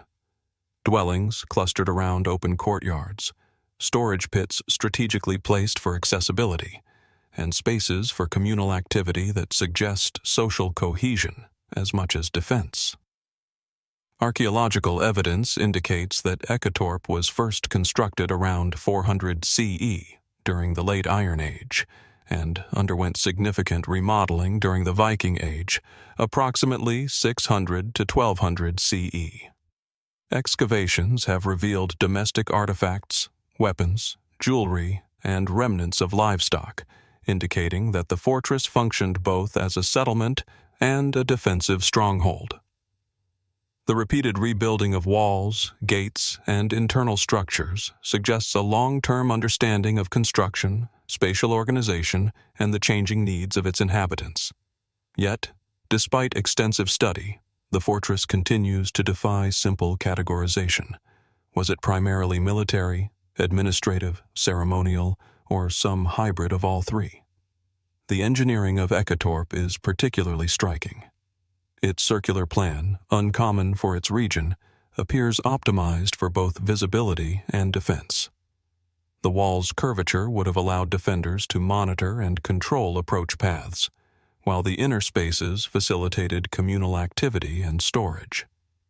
The use of local limestone, carefully cut and fitted, demonstrates mastery of material properties, while timber reinforcements reveal an understanding of flexibility and structural resilience. How did its builders coordinate labor, plan construction, and maintain stability over centuries in a region subject to harsh coastal winds, shifting soil, and human conflict? What knowledge, both practical and observational, guided these decisions, and how was it transmitted across generations? Even more mysterious are the subtler features embedded in the fortress's design. Some entrances appear deliberately narrow or offset, perhaps to control traffic, facilitate defense, or serve ritual purposes. Certain dwellings and storage pits are disproportionately large or deep, suggesting specialized functions whose precise nature remains unclear. Archaeologists have speculated that the layout may encode social hierarchies, seasonal planning, or even cosmological symbolism, yet definitive evidence is lacking. Could Eketorp have served not just as a defensive structure but also as a ceremonial hub, a place where social, economic, and spiritual life converged? The fortress also raises questions about technological sophistication. Timber beams used in reinforcements show careful selection and placement, while some stone blocks are fitted with precision that would challenge casual construction. The builders appear to have understood not only weight distribution and lateral support, but also how to adapt structures over time, repairing and expanding walls in ways that maintained both form and function. How much of this was trial and error, and how much relied on systematic knowledge passed down through generations? Could there have been specific techniques or traditions now lost, which allowed such long-term durability and adaptability? That the fortress's concentric rings represent more than defensive strategy. They may encode cosmological principles, reflect seasonal cycles, or organize communal life according to symbolic or ceremonial priorities. Others propose that the repeated rebuilding reflects not only practical necessity, but also ritual or social renewal, an intentional reinforcement of identity through architecture. While these interpretations remain unproven, the fortress's design certainly allows room for questions beyond simple functionality, suggesting layers of meaning and knowledge embedded in its walls. Walking within the remains of Eketorp, one senses a deliberate orchestration of space. The concentric walls guide movement, frame dwellings, and create vantage points across the landscape. Each gate, each courtyard, each enclosure seems intentional, reflecting coordination, observation, and purpose. The fortress communicates both utility and subtle sophistication, a structure designed to endure not only the physical elements, but the passage of time and generations of human activity. Yet, for all its planning, the fortress retains its mysteries. Why was the circular design chosen in this particular location? How were the builders able to coordinate construction, repair, and adaptation over centuries without formal engineering knowledge? What knowledge, rituals, or social practices guided the placement of each wall, dwelling, and storage pit? And what insights about defense, cosmology, or communal life may remain hidden in subtle architectural choices that we have yet to decode? Eketorp Fortress stands as both a monument to practical skill and a puzzle of human intention. Its walls, timber reinforcements, and concentric layout reflect careful observation, craftsmanship, and societal coordination, yet much of the knowledge and purpose behind the design remains obscured. How did a community without modern tools achieve such enduring precision and adaptability? And what does this tell us about the sophistication of early European societies? As the wind sweeps across Olan's limestone fields and the remains of the fortress cast long shadows across the plateau, Eketorp remains quiet, imposing, and enigmatic. It reminds us that human ingenuity is not always visible at first glance, that technical mastery and social intention can be embedded in subtle forms, and that knowledge once considered simple may in fact reflect sophisticated understanding lost to time. The fortress invites us to observe, reflect, and wonder. What secrets lie still hidden within its walls, and what wisdom of construction, coordination, or ritual might yet be rediscovered by those who study it with patience and curiosity? Eketorp is more than an archaeological site. It is a testament to enduring skill, careful observation, and the human capacity to shape both space and society in ways that challenge replication and understanding even millennia after the last stone was laid. From the windswept limestone plateau of Oland, where Eketorp Fortress quietly testifies to centuries of construction, adaptation, and human ingenuity, our journey now turns to the northern reaches of the British Isles. Here, among the rugged coastlines and storm-lashed waters of Shetland, Scotland, stands the Broch of Mousa, a towering stone structure that has endured more than 2 millennia, seemingly immune to time, tide, and wind. Unlike other fortifications or passage tombs we have encountered, Mousa is remarkable not for its decoration or alignment with the heavens, but for its sheer structural audacity. A round, hollow tower of dry stone masonry that rises over 13 meters, unmatched in preservation and design anywhere in Europe. From a distance, the Broch appears almost mythical. Its cylindrical silhouette emerges abruptly from the flat, windswept moorland, a dark, imposing sentinel against the shifting sky. Up close, the enormity and precision of its construction are impossible to ignore.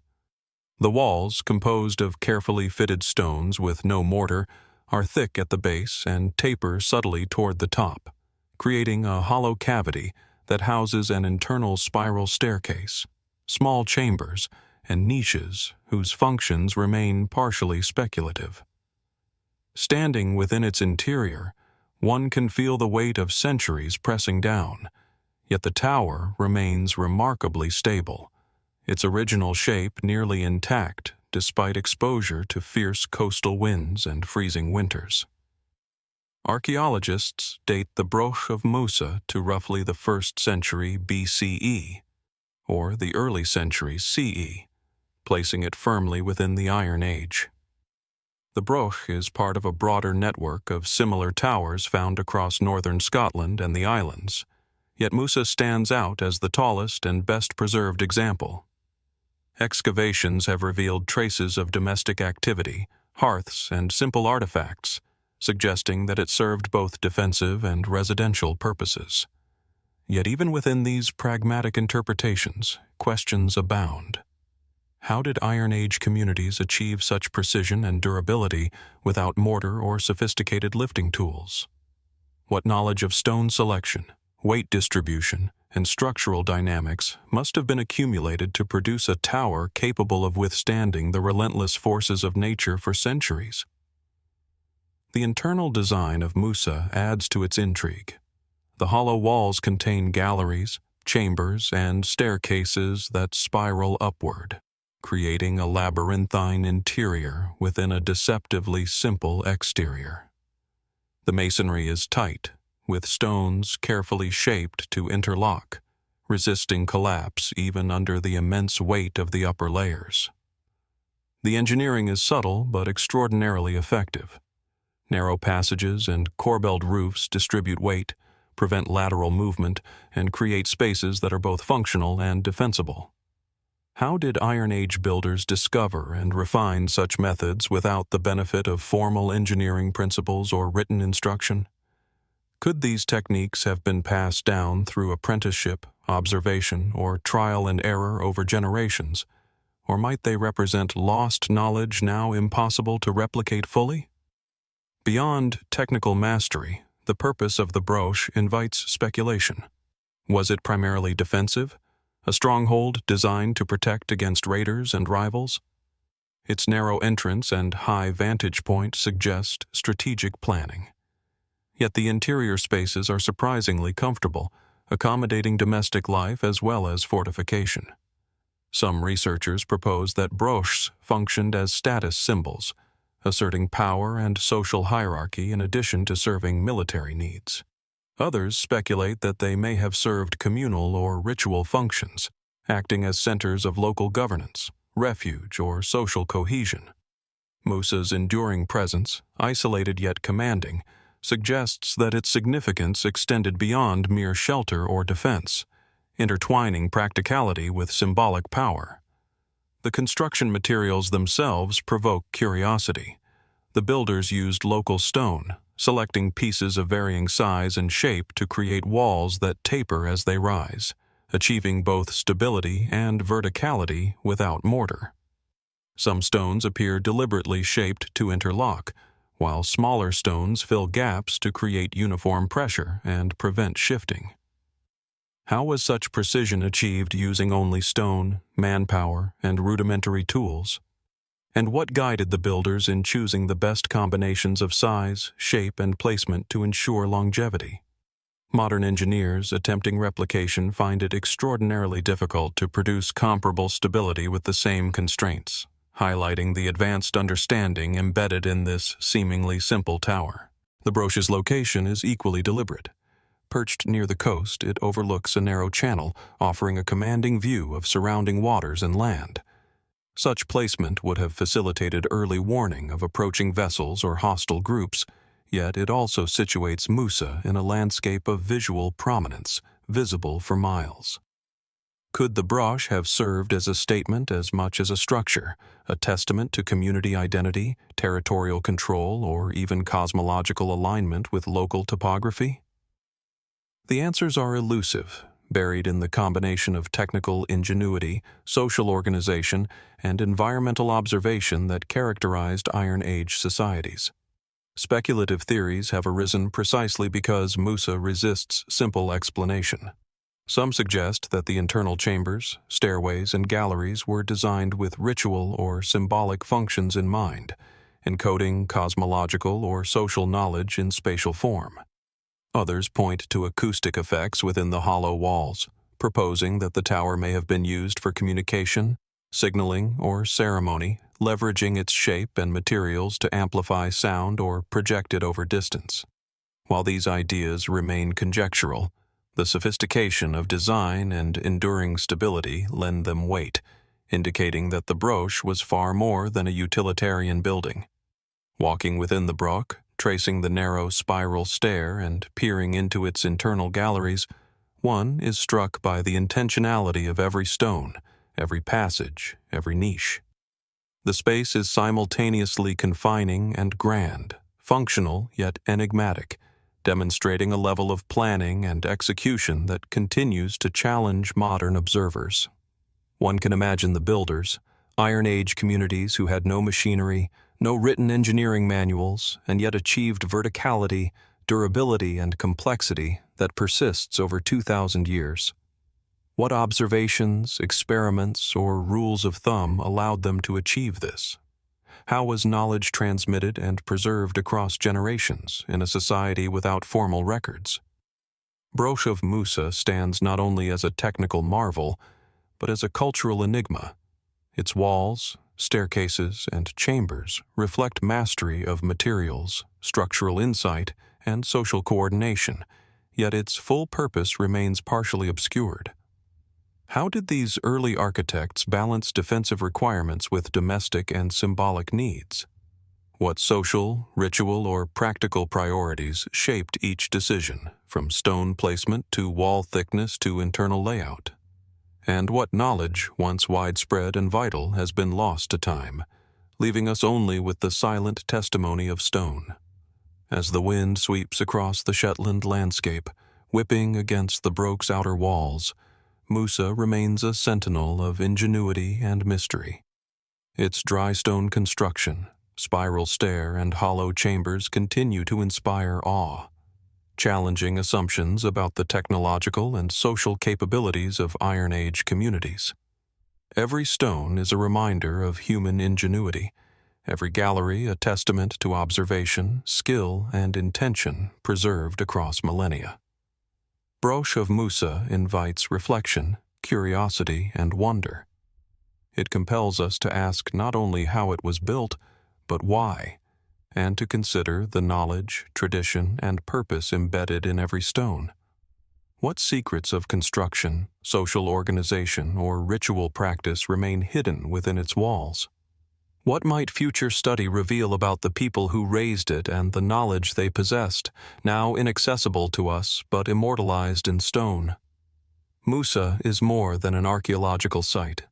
It is a silent teacher, a puzzle in dry stone, and a challenge to our understanding of what early societies could achieve, and perhaps what knowledge remains just out of reach, impossible to replicate even today.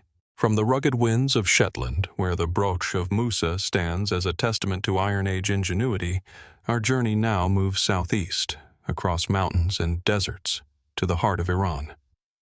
Amid the arid plains near the modern city of Kashan rises Tepe, an ancient mound whose layered history conceals one of humanity's earliest monumental constructions, a ziggurat that predates much of recorded civilization.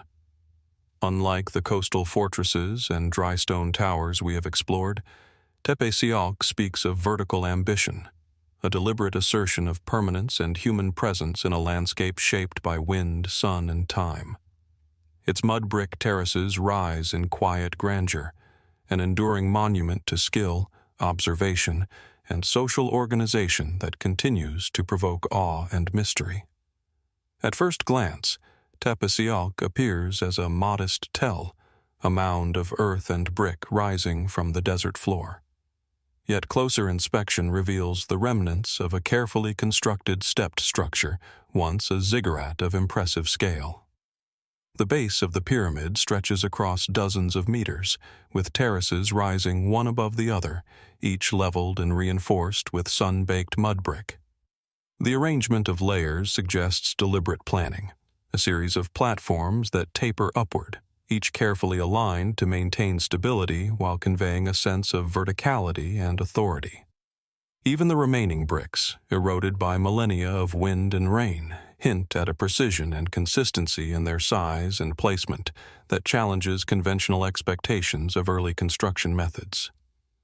Archaeologists date the ziggurat at Tepe to the late 5th millennium BCE, making it contemporaneous with the earliest urban experiments in Mesopotamia, yet it occupies a landscape and culture uniquely its own.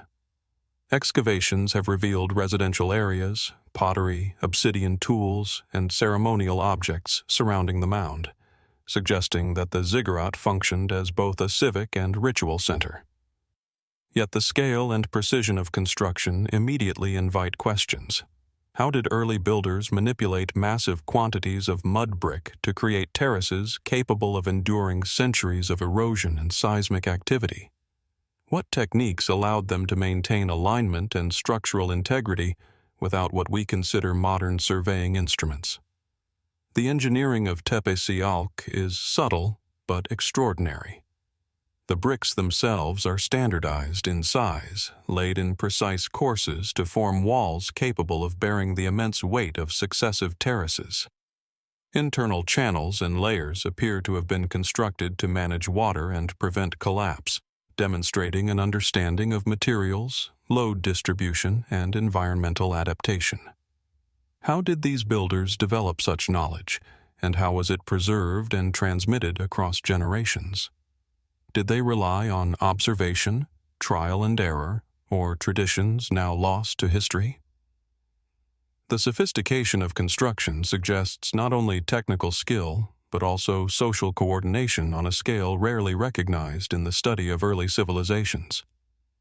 Beyond its structural achievement, Tepe is also remarkable for its orientation and relationship to the surrounding landscape. The terraces are aligned in ways that may reflect solar observation, local topography, or symbolic axes connecting human activity to broader cosmological or cultural principles. Was this alignment purely functional, ensuring optimal stability and drainage, or did it encode a deliberate interaction with celestial cycles, ritual practices, or social hierarchies? Some researchers suggest that such precision implies a form of proto-astronomical knowledge, a careful observation of sun, moon, and stars over decades or centuries, yet evidence remains tantalizingly incomplete. The ziggurat's purpose is equally enigmatic. While it likely served a ceremonial role, possibly as a temple or communal shrine, the complexity and scale of construction suggest additional social, political, or administrative functions. Could Tepe have acted as a hub for trade, governance, or record-keeping? Did it serve as a statement of territorial or spiritual authority, a vertical manifestation of human ambition meant to assert dominance over the surrounding plains? Or might its design have incorporated knowledge of engineering and environmental management that has since been lost, offering insights into early human ingenuity that we are only beginning to appreciate? Speculative theories arise precisely because Tepe Sialk defies simple explanation. Some researchers propose that the ziggurat functioned as a ceremonial observatory, its terraces and stairways designed to track celestial events, seasonal changes, or agricultural cycles. Others suggest symbolic or ritual purposes, encoding cosmological or social knowledge directly into the form and orientation of the mound.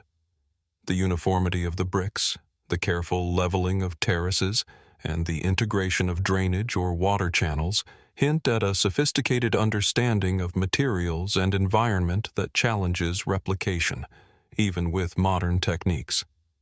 What methods, now lost, allowed these early builders to manipulate mud, brick, and earth with such precision? And how did these methods influence social cohesion, ritual practice, or the transmission of cultural knowledge across generations? Walking amidst the remnants of Tepe Sialk, one is struck by the interplay of scale, material, and purpose. The terraces rise in layered repetition, echoing both structural necessity and human intention. The bricks, though eroded, bear witness to countless hours of labor, observation, and planning. Every course, every alignment, every layer is a testament to human ingenuity, but also a puzzle, hinting at techniques, priorities, and knowledge that remain obscured by time. What was the daily life of those who built and maintained the ziggurat? How did they measure, cut, and align mud bricks with such consistency? And what principles guided their architectural choices, balancing form, function, and symbolism? Tepe Sialk's enduring presence challenges our assumptions about early civilizations. Its terraces, brickwork, and alignment demonstrate a level of sophistication that seems almost impossible to replicate without extensive experience, technical knowledge, and social organization. It is a structure that embodies both practical skill and symbolic purpose, bridging the material and the spiritual, the mundane and the cosmic. And yet, despite centuries of archaeological study, the ziggurat retains mysteries, gaps in our understanding that invite speculation, reflection, and curiosity. As the sun moves across the plains of Kashan, casting long shadows across the terraces, the ziggurat remains silent yet commanding. It stands as a testament to early human ambition, ingenuity, and observation, a structure where the labor of countless hands and the knowledge of generations are preserved in mud and earth. Tepe Sialk is more than an archaeological site. It is a puzzle of construction, purpose, and meaning, urging us to ask not only how it was built, but why, and what knowledge remains hidden within its layers, waiting for patient study to uncover it. Tepe Sialk reminds us that human skill and vision can manifest in forms that challenge replication and understanding. Every terrace, every carefully placed brick, every alignment with the horizon is evidence of observation, planning, and intent, yet much remains elusive. What knowledge guided these builders? What cultural, ceremonial, or practical principles were encoded into the structure? And, perhaps most compellingly, what other secrets, technical, social, or spiritual, might still lie hidden, preserved in the very earth of this ancient mound, waiting for future generations to discern? Tepe Sialk is both monument and mystery, a towering legacy of human ingenuity, an enduring enigma that bridges past and present, earth and sky, and continues to invite wonder at what early civilizations were capable of achieving, knowledge and craftsmanship that remain, to this day, extraordinarily difficult to replicate.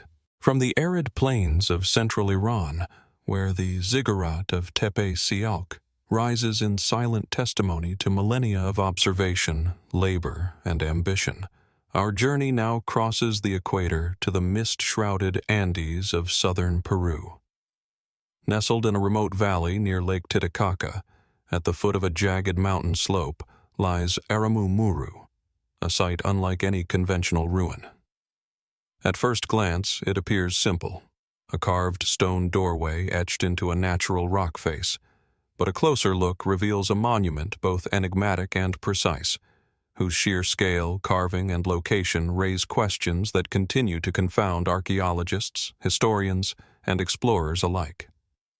Aramu Muru, often referred to as the Gate of the Gods, is a massive stone slab embedded in the mountainside, its surface smoothed and incised to form a rectangular portal nearly 2 meters tall and 3 meters wide. Surrounding the doorway, the rock has been sculpted with remarkable precision, flattened in areas and carefully contoured to create a distinct separation between portal and mountain. The sheer effort required to create such a feature in solid volcanic stone, without modern tools, is difficult to comprehend. The surface bears no obvious tool marks or joint lines, yet the carving is clean, symmetrical, and enduring, hinting at a technical mastery that seems far beyond the expectations for pre-Columbian construction in this isolated area. Despite its apparent simplicity, the site's purpose is mysterious. Mainstream interpretations suggest that Aramu Muru may have been a ceremonial doorway, perhaps linked to local Aymara spiritual traditions or shamanic practice. The Andes have long been considered sacred, and portals like this may have marked liminal spaces where the natural and spiritual worlds intersected. Archaeological context, however, is limited. There are few artifacts, little evidence of surrounding habitation, and no inscriptions that might offer definitive explanation. This absence of conventional evidence amplifies the sense of enigma, leaving open questions about intent, knowledge, and technical capability. The precision of the carving is particularly striking. The portal is rectangular and uniform, with straight edges and flat surfaces, despite being hewn from a single volcanic boulder. How was such uniformity achieved without chisels of metal, sand abrasion techniques, or other tools we associate with stonework at this scale? Could the builders have employed methods now lost to time, techniques passed down orally or experimentally, refined through generations of careful observation? And if so, what knowledge of geometry, proportion, and force did they possess that allowed them to manipulate the rock so deliberately? The placement of Aramu Muru also demands attention.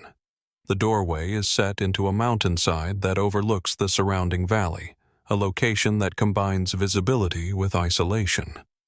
Could its position have been chosen for astronomical observation, seasonal alignment, or acoustic phenomena? Some researchers speculate that the portal aligns with solstitial sunrises or lunar cycles, though definitive measurements remain inconclusive. Others propose that the mountain itself, the rock face, the slope, the valley, was considered sacred, and the doorway was intended as a threshold between the human and spiritual realms, a concept deeply embedded in Andean cosmology. The integration of the site with its natural surroundings suggests careful observation, deliberate selection, and an understanding of spatial relationships that extends beyond mere construction.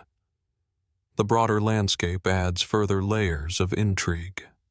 Aramu Muru is surrounded by scattered stones, carved steps, and terraces, which may indicate ceremonial pathways or ritual activity. Some stones bear smoothing or shallow channels, hinting at water flow or drainage, though whether these were functional, symbolic, or both remains uncertain. Could the site have been part of a larger network of sacred spaces, connecting mountains, rivers, and lakes into a spiritual topography? Or does it represent a singular, monumental experiment in human craftsmanship and ritual design created for purposes now lost to time? The ambiguity of its function only deepens the fascination. Speculative theories surrounding Aramu Muru abound, partly because conventional archaeological explanations struggle to account for its precision and placement. Some propose that the site functioned as a gateway of initiation, a portal used by shamans to enter altered states of consciousness. Others suggest more esoteric interpretations, a celestial observatory, a symbolic representation of cosmological passage, or even a marker of unknown technological knowledge embedded in rock. While these ideas cannot be verified, the remarkable workmanship and enigmatic context invite questions that extend far beyond local ritual practice, hinting at capabilities and intentions that challenge modern assumptions about the region's ancient inhabitants. Technical mastery and intentionality converge in subtle details. The portal is perfectly vertical and level, and its edges are remarkably straight, despite the irregularities of the natural rock. The surrounding surfaces are flattened and contoured to accentuate the doorway, a choice that is both aesthetic and functional. Could this suggest a system of measurement, observation, and spatial reasoning that we have not yet reconstructed? The precision implies careful planning, coordination, and labor, yet the methods remain invisible, lost to centuries, hidden in human memory, or perhaps deliberately kept esoteric. Walking around Aramu Muru, one senses the deliberate orchestration of space. The doorway commands attention, framing the valley beyond, creating a threshold that separates earth from stone, ordinary from sacred. Its scale is imposing, yet approachable. Its simplicity is deceptive, masking extraordinary effort and insight. Each angle, each smoothing of rock, each contour seems intentional, suggesting observation, experimentation, and an aesthetic or symbolic sensibility that continues to challenge modern understanding. Yet, for all its apparent clarity, the site retains profound mysteries. How did ancient builders achieve such uniformity and precision in solid volcanic stone? What tools, techniques, or knowledge guided their hands? Why was this specific location chosen, and how did it relate to broader landscape, cosmology, or ritual practice? And most compellingly, what purpose, ceremonial, astronomical, or otherwise, was encoded in this portal that resists conventional interpretation? Aramu Muru is a testament to human ingenuity and intention, a monument carved not from convenience but from effort, observation, and vision. It challenges assumptions about what pre-Columbian societies were capable of achieving with limited technology, raising questions about technical skill, spiritual practice, and societal coordination. The precision, scale, and placement of the portal suggest knowledge and experience that is extraordinarily difficult to replicate, even today, leaving a lingering sense of wonder at the capabilities of those who shaped it. As sunlight sweeps across the valley, illuminating the smoothed surfaces of the doorway, Aramu Muru stands silent yet commanding. Its presence invites reflection on human ambition, ingenuity, and mystery, a place where craftsmanship, ritual, and the natural landscape converge. It is both monument and enigma, prompting us to consider the knowledge, purpose, and vision embedded in every inch of rock. Aramu Muru encourages a slow, deliberate contemplation. It compels us to ask not only how it was constructed, but why and what principles, technical, spiritual, or cultural, guided its creation. What secrets of technique, observation, or ritual remain hidden within the volcanic stone? And perhaps most intriguingly, what knowledge did its builders possess that allowed them to shape a monument so precise, enduring, and enigmatic, a structure that continues to challenge replication thousands of years later? In its isolation, scale, and precision, Aramu Muru is more than a carved doorway. It is a threshold into the unknown, a tangible reminder of human ingenuity, and a puzzle left for generations to study, question, and wonder. Its stones whisper of effort, skill, and intention, and its mystery endures, inviting all who visit to contemplate the limits of what we know, and the possibilities of what our ancestors may have achieved. From the misty highlands of southern Peru, where Aramu Muru's carved doorway whispers of lost techniques and spiritual intent, our journey now turns northeast, across the Mediterranean, to the sun-drenched island of Cyprus. Here, nestled on rolling hills near the village of Khirbet, lies one of the most remarkable and enigmatic prehistoric settlements in Europe, the stone houses of Khirbet. Unlike monumental ziggurats or carved portals, this site presents its mysteries on a human scale, circular stone dwellings whose precise construction, spatial organization, and enduring design challenge our understanding of Neolithic life and ingenuity. These structures, silent yet enduring, testify to communities whose knowledge, social coordination, and architectural skill remain astonishingly advanced for their time. At first glance, Khirbet seems modest. Low, circular stone walls, partially collapsed, arranged in dense clusters atop terraced hills. Yet closer observation reveals the care, planning, and sophistication embedded in each dwelling. Walls, sometimes over a meter thick, were constructed from carefully selected limestone blocks, stacked without mortar, yet fitted with such precision that they have survived nearly 7,000 years. Doorways are small, often framed with larger stones to provide stability, while interior floors, recessed slightly into the earth, suggest awareness of thermal regulation, drainage, and domestic comfort. The circular form is consistent across the settlement, a choice that raises both practical and theoretical questions. Why this shape?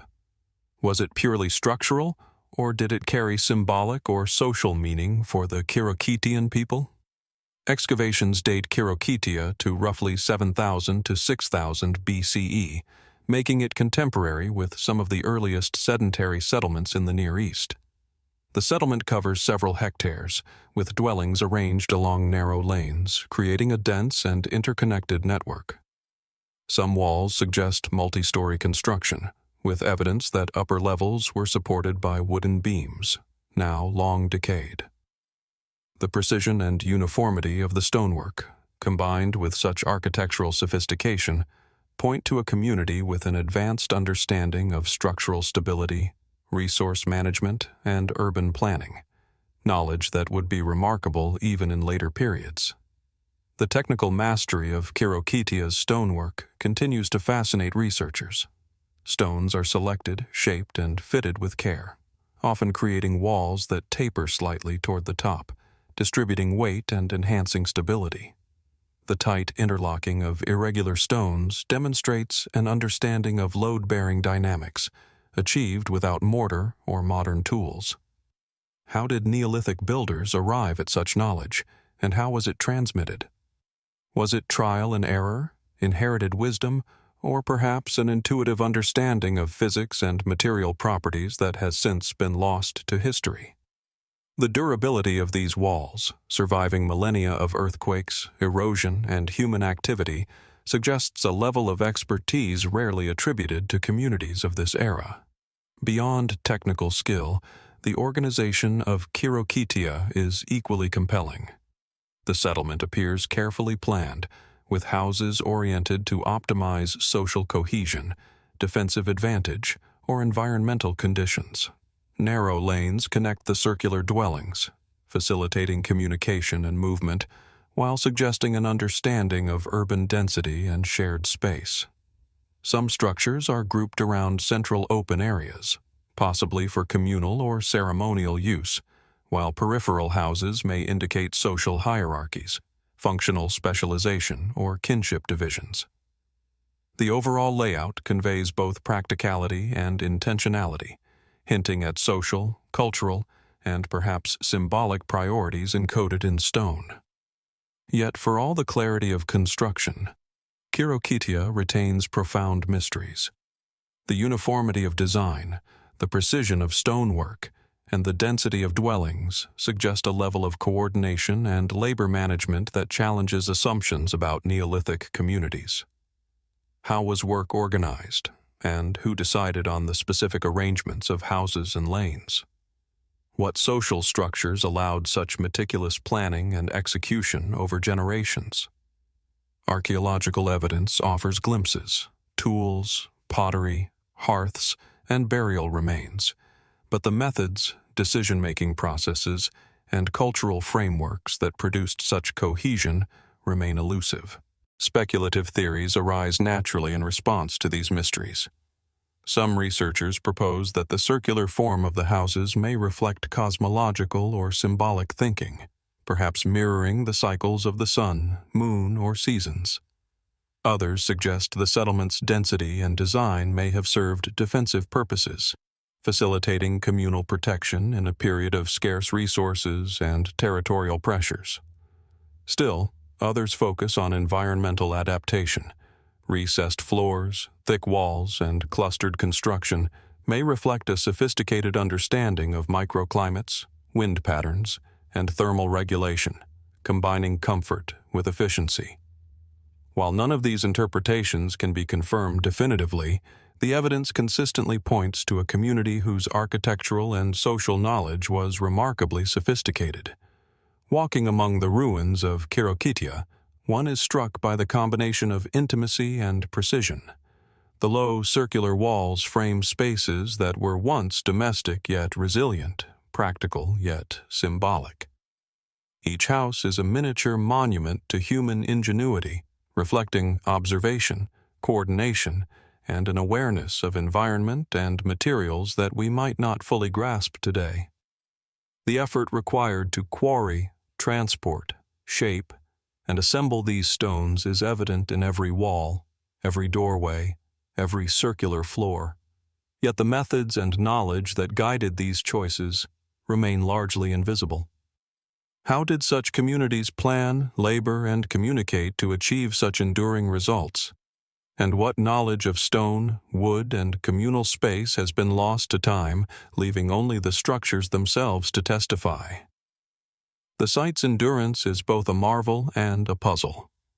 Khirbet Qeiyafa survived earthquakes, centuries of weathering, and millennia of abandonment, preserving the fundamental forms of its houses. This durability suggests an intuitive or practical understanding of materials, geometry, and stress distribution far beyond what might be expected for the period. Could these techniques have been widespread in the Neolithic Eastern Mediterranean, or are they unique to this isolated settlement? Were the builders guided by a codified knowledge system, ritualized practices, or learned experimentation passed down over generations? Khirbet Qeiyafa also provokes reflection on the human element, the social and cultural vision required to shape such a settlement. The uniformity of houses, the care in stone selection, and the deliberate orientation of dwellings imply a shared vision and communal understanding, a degree of social cohesion and purpose that resonates across millennia. How were decisions made? What social or spiritual principles guided labor allocation, construction methods, and spatial organization? And what might we learn from a community that could achieve architectural coherence and enduring stability without the tools, technologies, or written instructions that we often consider essential? As the sun moves across the hills of Cyprus, casting shadows along the ancient stone walls, Khirbet Qeiyafa remains quiet, enduring, and enigmatic.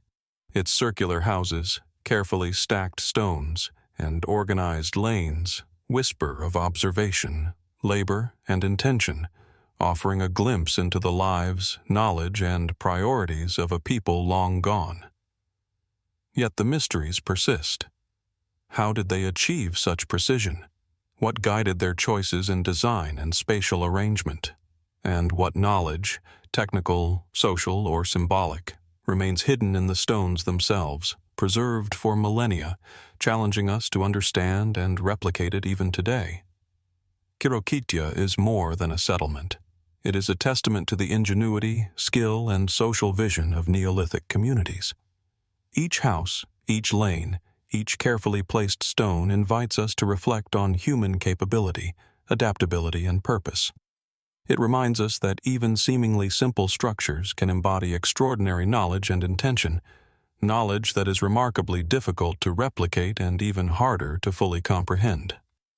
As we stand among the ruins, the questions remain. What secrets are encoded in these stone circles, and what can they teach us about the human capacity to shape both space and society, millennia before modern tools and technology? From the sun-baked hills of Cyprus, where the circular stone houses of Khirbet testify to the remarkable ingenuity of Neolithic communities, our journey now turns northward across the Aegean, toward the rugged Peloponnesian landscape of Greece.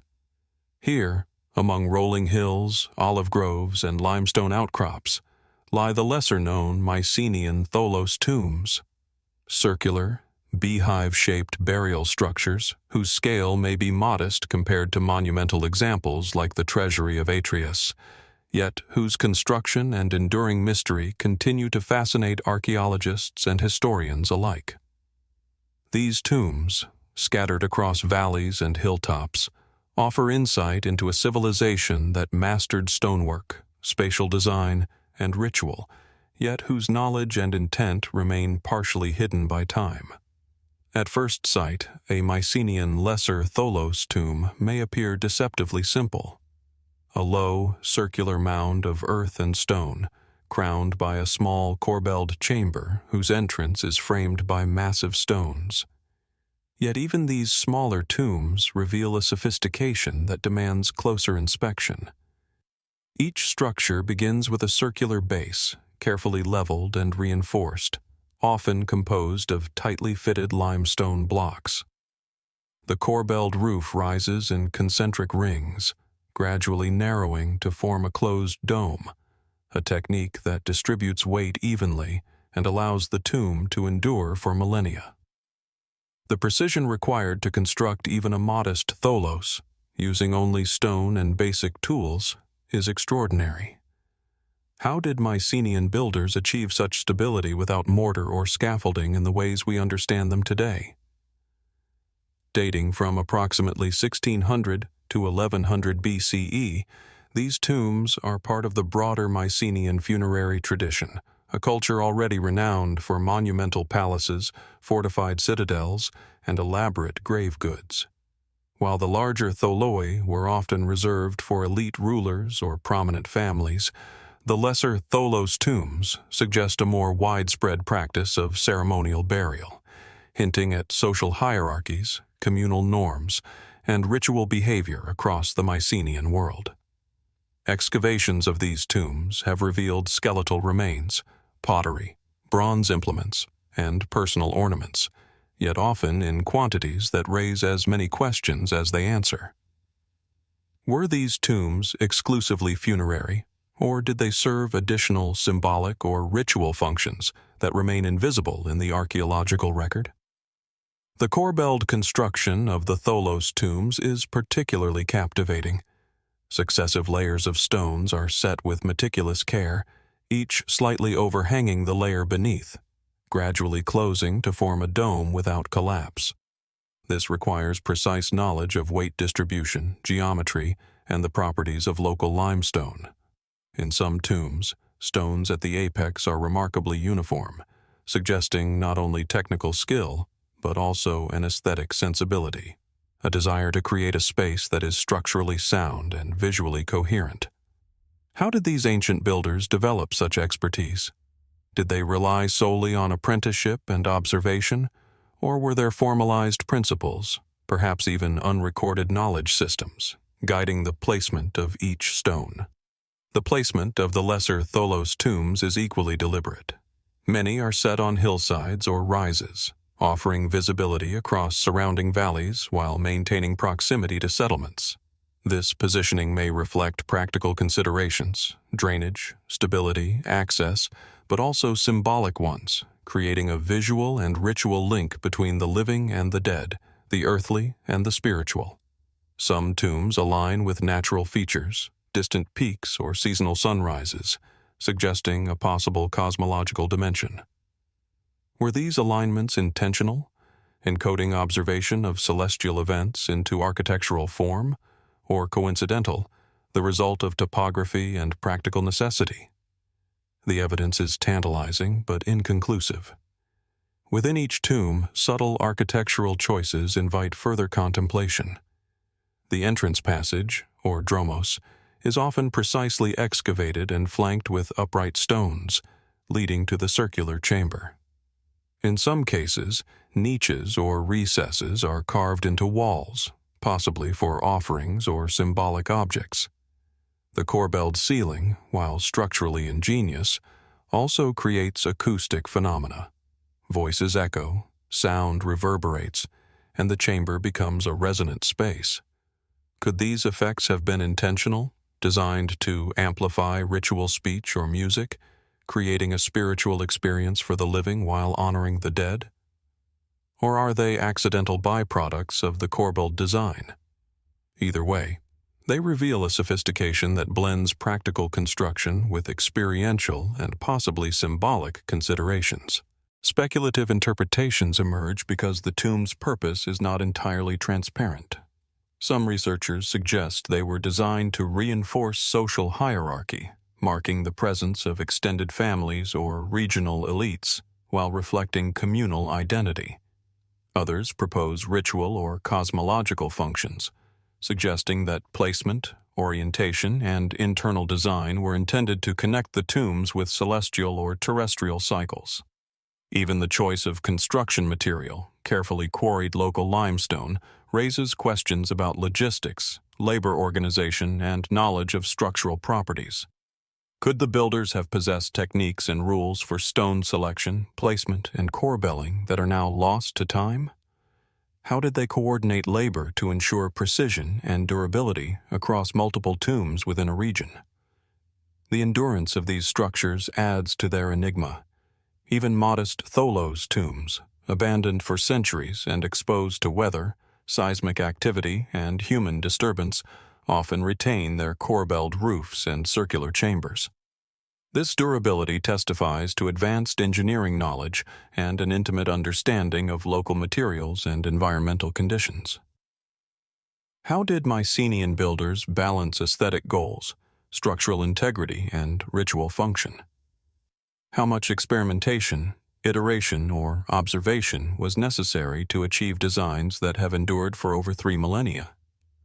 And what was the cultural significance of creating structures that were deliberately designed to outlast individual lifespans, perhaps as enduring symbols of family, community, or spiritual continuity?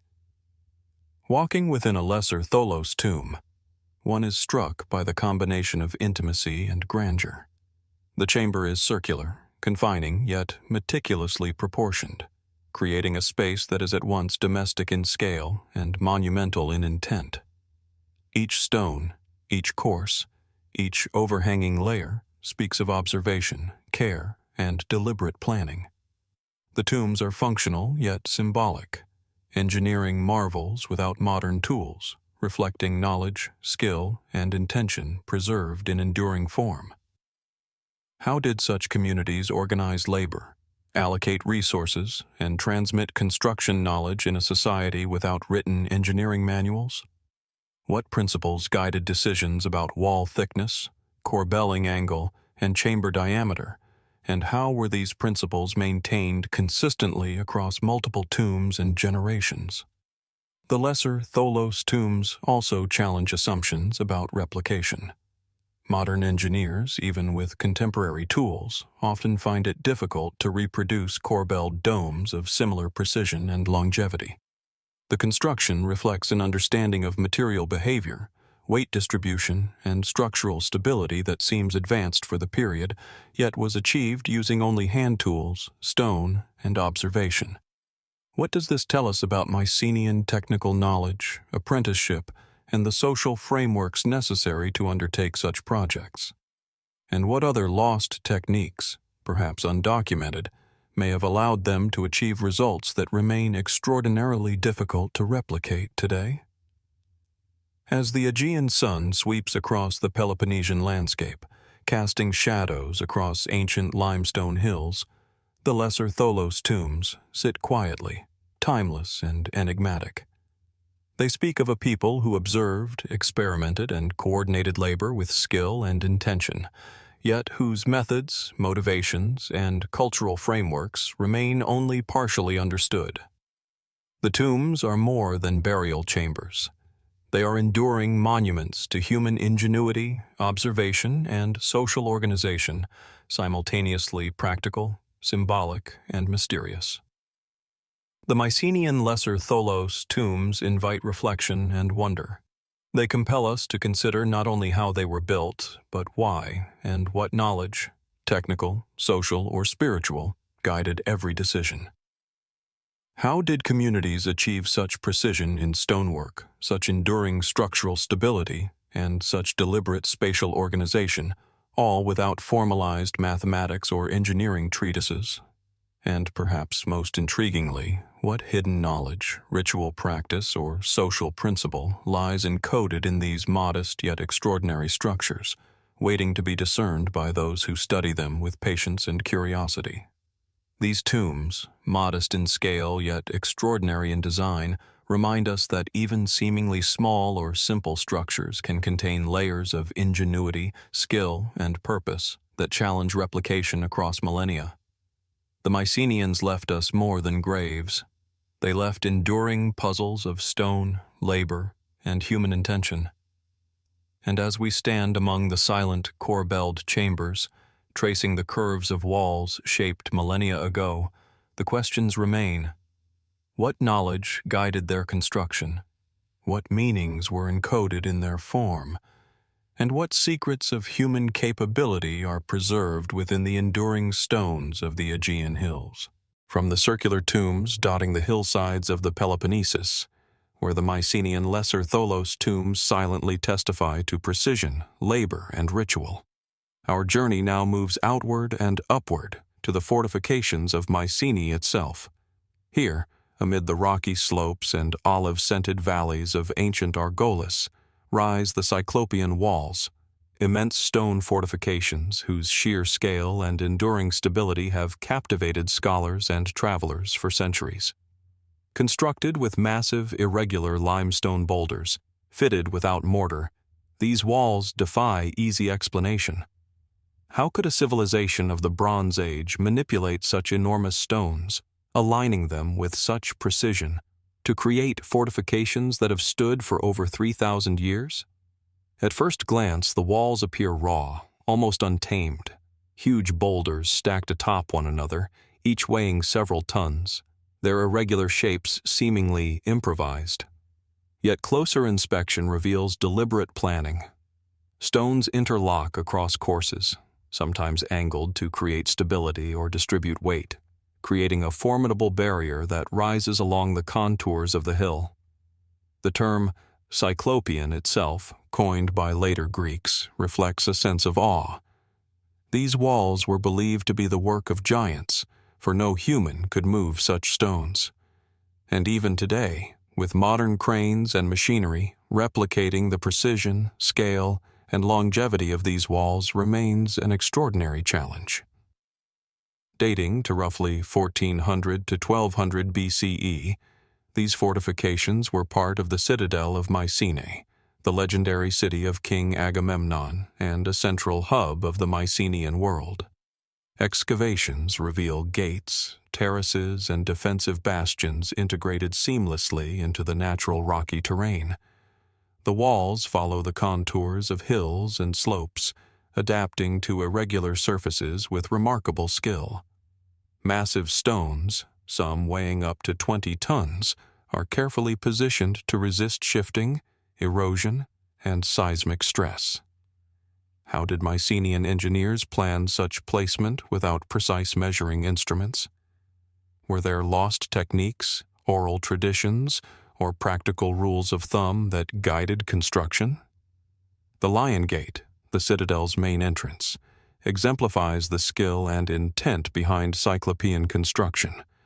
Composed of enormous limestone blocks, the gate is framed by a massive lintel carved with two confronting lions. Beyond its symbolic presence, the gate demonstrates engineering ingenuity. The corbelled arch above distributes immense weight away from the doorway, a technique mirrored in walls and smaller gates throughout the citadel. The combination of practical engineering, artistic expression, and monumental scale suggests a civilization capable of extraordinary foresight, coordination, and technical knowledge. Could the same principles that governed corbelled roofs in Tholos tombs have informed these massive defensive walls? The logistics of construction remain an enduring puzzle. Many of the stones weigh multiple tons, some quarried kilometers away. How were they transported, lifted, and set into precise positions without modern tools? Scholars have proposed wooden sledges, rollers, or levers, but even with these methods, the level of control implied is remarkable. How was labor organized to move, shape, and position these stones, especially when irregular shapes require adjustments on the fly? What cultural, social, or religious imperatives justified such monumental effort? And how was knowledge of these techniques preserved and transmitted over generations?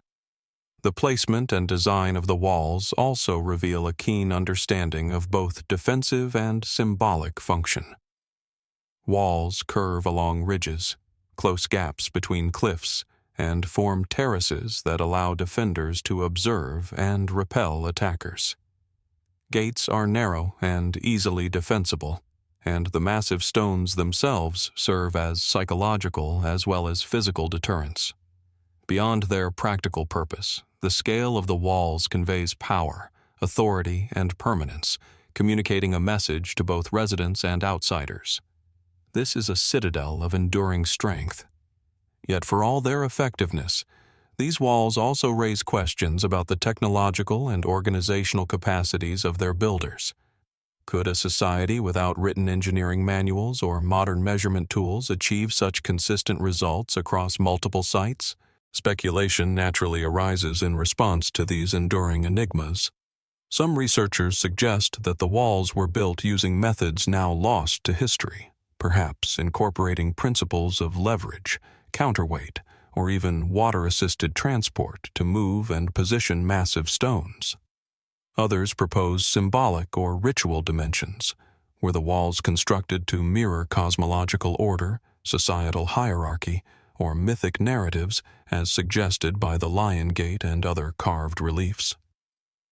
Were the irregular shapes of the stones entirely practical, or did they encode symbolic or aesthetic intentions, reflecting beliefs about permanence, strength, or divine protection? The absence of definitive documentation leaves these questions open, allowing the walls themselves to speak silently of skill, intent, and mystery. The durability of the Cyclopean walls is extraordinary. Despite earthquakes, erosion, and centuries of abandonment, much of the fortification remains intact. The interlocking of massive stones, combined with careful placement along slopes and terraces, demonstrates a level of structural understanding that seems almost instinctive, yet astonishingly effective. How did the Mycenaeans develop and preserve this knowledge? Was it localized, unique to the citadel, or part of a broader tradition of megalithic construction across the Aegean and Mediterranean? And perhaps most intriguingly, what unknown principles guided their work, allowing structures that continue to defy full replication thousands of years later? Walking along the ramparts, one is struck by the sheer scale and tactile presence of the stones. Each boulder is not only a piece of construction, but a testament to observation, labor, and coordination. The walls demand contemplation, prompting questions about planning, measurement, and social organization. How many hands were needed to move each stone? How long did it take to complete each section? And how was knowledge transmitted across builders, generations, and even centuries to maintain consistent quality and stability? Beyond the practical, the walls evoke a profound sense of human ambition. They rise in silence over hills and valleys, enduring beyond the lives of those who built them. The labor invested, the skill demonstrated, and the vision encoded in their form suggest a civilization acutely aware of permanence, resilience, and the symbolic power of stone. Could the builders have intended these walls as messages to the future, markers of knowledge, or tests of human capability that would inspire awe long after their creators had passed? The Cyclopean walls also highlight the limits of modern understanding. even with cranes, engines, and engineering knowledge, replicating the combination of scale, irregularity, and enduring stability achieved by Mycenaean builders is profoundly difficult. What does this imply about Bronze Age capabilities, and what other structures of comparable ambition might once have existed but have been lost to time? The walls serve as a tangible reminder that human ingenuity, even in periods we consider technologically primitive, can produce results that challenge comprehension, leaving us to marvel, speculate, and learn. As sunlight slides across the massive limestone faces, casting shadows along uneven surfaces and emphasizing the interlocking precision, the walls remain silent yet commanding. They speak of coordination, observation, and social organization, of labor carefully applied to a vision both practical and symbolic. And yet, despite centuries of study, mysteries endure. How were these stones transported and positioned? How were principles of stability understood and applied? And what knowledge, whether technical, ritual, or symbolic, remains hidden in the very fabric of these walls, encoded in ways we are only beginning to imagine? The Cyclopean fortifications of Mycenae are more than stone. They are enduring evidence of human skill, foresight, and ambition. Each boulder, each course, each carefully fitted irregularity challenges modern assumptions about prehistoric construction. They remind us that our ancestors possessed abilities, knowledge, and intent that remain difficult to fully comprehend or replicate. Standing before them, one cannot help but reflect. What unseen practices, social structures, or technical insights made this possible? What secrets are locked in the weight, placement, and interconnection of these enormous stones? And, as with so many mysteries in the ancient world, how much remains hidden, waiting for careful observation and inquiry to reveal the ingenuity of a civilization that continues to awe millennia after its builders walked these hills? Nestled in the rolling hills of Sardinia, where the landscape stretches in muted greens and ochres under a pale Mediterranean sky, lies a site that seems to whisper of a distant, almost unreachable past. The necropolis of Angaluruju emerges from this quiet terrain like a memory etched in stone, a sprawling complex of tombs carved meticulously from the native limestone, their entrances opening into the earth like silent mouths waiting to tell their story. From a distance, the site appears deceptively serene, a series of rock-cut chambers, modest in size, yet staggering in their implication, hinting at the rituals, beliefs, and lives of a civilization long vanished. Angaluruju, meaning red throat in the Sardinian dialect, is not merely a burial site. It is one of the largest and most complex pre-Nuragic necropolises on the island, dating back to the Neolithic and early Bronze Age, around 4000 to 3200 BCE. Archaeologists have identified over 20 rock-cut tombs, some of them expansive, with corridors leading into chambered interiors. These chambers, often carved with painstaking precision, contain multiple niches designed to hold the deceased.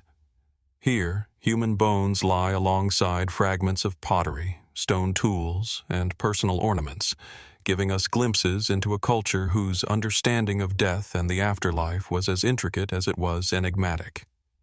As we approach the tombs, the limestone surfaces reveal subtle traces of the hands that shaped them thousands of years ago.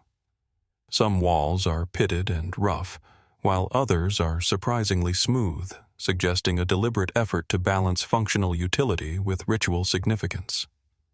In certain chambers, large slabs of rock form ceilings that seem impossibly heavy, yet perfectly balanced. How did these early builders manage such feats without metal tools or machinery? Mainstream archaeology offers logical explanations: laborious chiseling, simple lever systems, and sheer human endurance. And yet, the precision and scale of some of these structures stir questions that linger long after the initial assessment.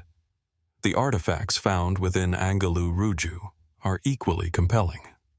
Pottery fragments, decorated with intricate geometric patterns, suggest a sophisticated aesthetic sense and perhaps even symbolic or spiritual meaning. Stone axes and obsidian blades speak to everyday life and survival, while amber beads and pendants hint at trade networks that spanned considerable distances. Among these objects, one might pause at the deliberate placement of certain items within the tombs: tools near the hands of the deceased, ornaments positioned with care, and, in a few cases, skeletal remains arranged in ways that defy straightforward categorization. Were these simply ritualistic practices, or did they hold a deeper, esoteric significance lost to time? Perhaps the most enigmatic aspect of Angalu Ruju is the scale of human ambition evident in the necropolis. Unlike single burial mounds found elsewhere in Sardinia, this site seems communal in design, a sprawling testament to the collective effort of an entire community. Some tombs contain the remains of dozens of individuals, layered over centuries. This practice suggests not only a complex social hierarchy, but also a profound cultural continuity. Generations returning to the same sacred spaces, adding to the structures and preserving the rituals of their ancestors. How did these early societies maintain such reverence and knowledge across centuries, especially in a time without written records? Even as archaeologists painstakingly map and catalog the necropolis, certain elements remain stubbornly unexplained. Within a few chambers, unusual skeletal arrangements hint at practices not fully understood, or perhaps even symbolic alignments tied to celestial events. Could the orientation of the tombs correspond to the rising and setting of specific stars, as seen in other Neolithic sites across Europe? The limestone itself, locally abundant, is sculpted with an accuracy that raises questions about the tools and techniques employed. Some researchers note parallels with megalithic constructions found far beyond Sardinia, inviting speculation about shared knowledge or lost traditions of engineering. Local legend adds another layer to the mystery. For centuries, villagers spoke of the necropolis with a mixture of reverence and caution, recounting tales of strange lights flickering at dusk, whispers carried on the wind, and shadowy figures glimpsed among the tombs. Scholars often dismiss these stories as folklore, yet their persistence hints at a deep, instinctive recognition that the site is more than the sum of its stones and artifacts. Could there be elements of the past encoded not in words or tools but in memory itself? Residual impressions of rituals, fears, and aspirations that linger in the landscape? There are also anomalies that fuel more speculative interpretations. Some tombs feature carvings and arrangements that defy immediate categorization. Cryptic symbols, irregular chamber shapes, and what some researchers cautiously describe as architectural oddities, suggesting knowledge beyond conventional Neolithic techniques. These features have led fringe theorists to propose extraordinary ideas: lost technologies, unknown mathematical or astronomical understanding, even contact with civilizations whose traces have vanished from the historical record. While such theories remain unverified, the very presence of these unexplained elements challenges us to reconsider what we think we know about prehistoric societies. Walking among the tombs today, one cannot help but feel a profound sense of temporality. The air is cool and still, carrying the faint scent of limestone and earth. Sunlight filters through gaps in the rock, illuminating niches where ancestors were placed thousands of years ago. In these quiet moments, the necropolis seems less like a site of death and more like a bridge across time, a place where human curiosity, ingenuity, and reverence converge. What motivated the builders of Angalu Ruju? Was it solely the fear of death, the hope of an afterlife, or something far more complex? Something that spoke to an understanding of the cosmos and human existence that we have only begun to glimpse? Even after decades of study, much about Angelu Ruju remains tantalizingly out of reach. Its chambers hold secrets that resist definitive explanation, inviting us to explore with both reason and imagination. The necropolis stands as a quiet, enduring enigma, a reminder that history is often incomplete, and that human ingenuity sometimes leaves traces we are not yet capable of fully decoding. As we step away, leaving the tombs bathed in the fading Sardinian light, one question lingers. What other truths, hidden in plain sight among these ancient stones, have yet to reveal themselves? As we leave the sun-drenched hills of Sardinia, the landscape gradually shifts. Crossing the Atlantic and moving into the gentle plains of western France, the horizon opens to a series of low, grassy mounds, barely rising above the surrounding fields. At first glance, they could be dismissed as natural undulations in the earth, but a closer look reveals something far more deliberate, far older. This is the Tumulus of Bougon, a prehistoric necropolis hidden in the quiet countryside of the Deux-Sèvres region. Its unassuming silhouette belies the profound enigma it conceals, a complex of burial mounds that has quietly withstood the passage of nearly 6 millennia. The Tumulus of Bougon is not a single structure, but a cluster of tumuli, 5 major mounds and several smaller satellite graves, arranged in a loose pattern that hints at intention, even design. These mounds, built between 4,700 and 4000 BCE, predate the Egyptian pyramids, the Stonehenge Circle, and most other monumental constructions we typically associate with ancient engineering. From a distance, they seem modest, yet each mound is a carefully orchestrated assembly of earth, stone, and timber, a testament to the labor and sophistication of early Neolithic societies. Here, the dead were not simply interred. They were memorialized, protected, and perhaps even venerated in ways that remain partially obscure to modern eyes. Excavations of the Bougon tumuli have revealed a remarkable diversity of burial practices. One mound contains a single chamber made of massive stones, precisely aligned and topped with slabs that have weathered millennia. Another holds multiple successive burials, layered over centuries, each interment accompanied by tools, ornaments, and pottery that provide tantalizing glimpses into the lives of the people who constructed them.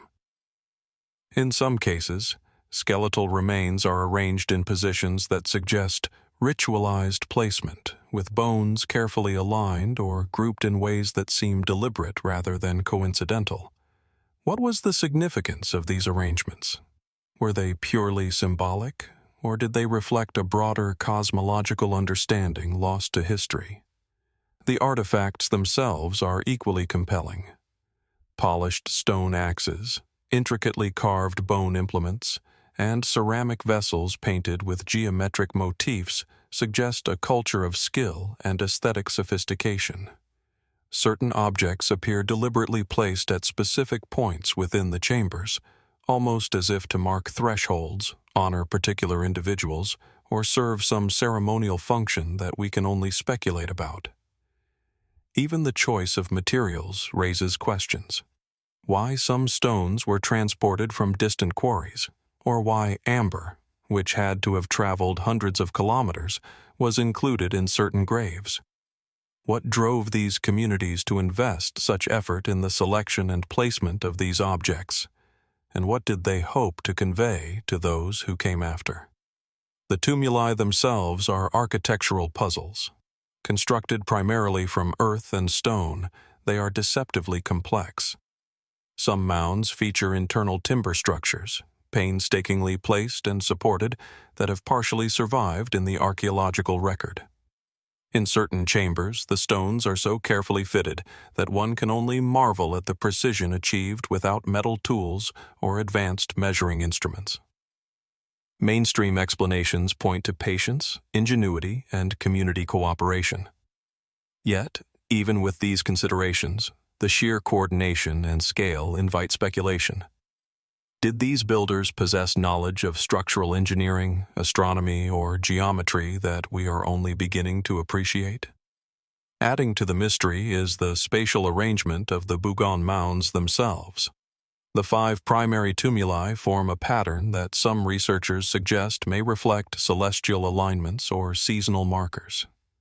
Could the placement of these burial sites have been guided by observations of the sun, moon, or stars?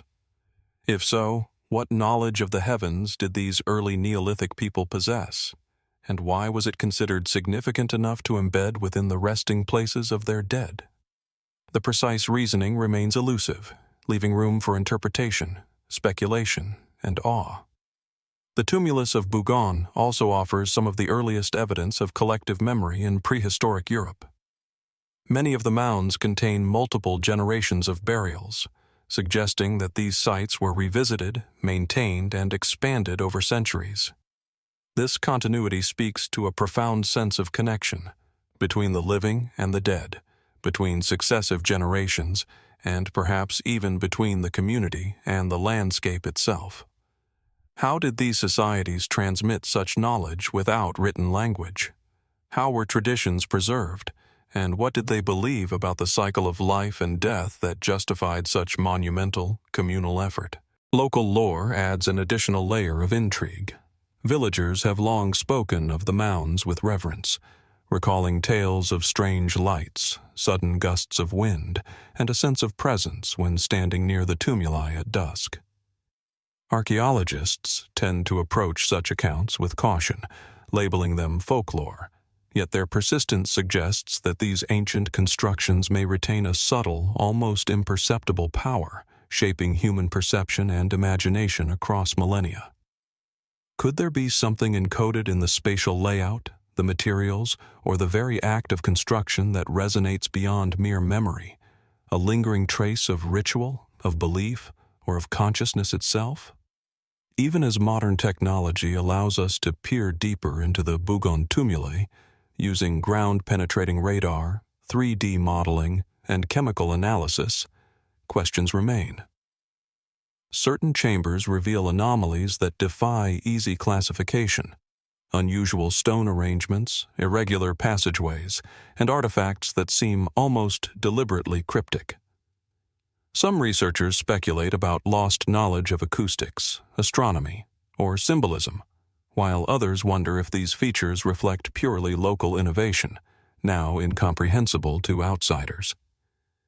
In either case, the tumuli retain their ability to captivate, to evoke wonder, and to challenge our assumptions about prehistoric capability. Walking among the mounds today, the air thick with the scent of grass and earth, it is easy to imagine the hands that built them, the ceremonies that once filled their chambers, and the silent guardianship of the dead. The Tumulus of Bougon endures as a silent witness to an age we can reconstruct only partially, through fragments of bone, stone, and memory. And yet, even with all the tools of modern science, the site retains an unspoken mystery. What truths about the people who labored here remain hidden beneath these modest, grassy mounds? What knowledge, beliefs, or practices have vanished with time, leaving only the whisper of the earth to hint at what once was? The tumuli of Bougon remind us that history is not always transparent. Some of the greatest secrets lie not in grand monuments or written texts, but in quiet, unassuming landscapes that have quietly endured through the ages. As we step away, leaving the mounds swaying gently in the breeze, one cannot help but wonder, what else lies buried here, waiting to be discovered, or perhaps waiting simply to be remembered?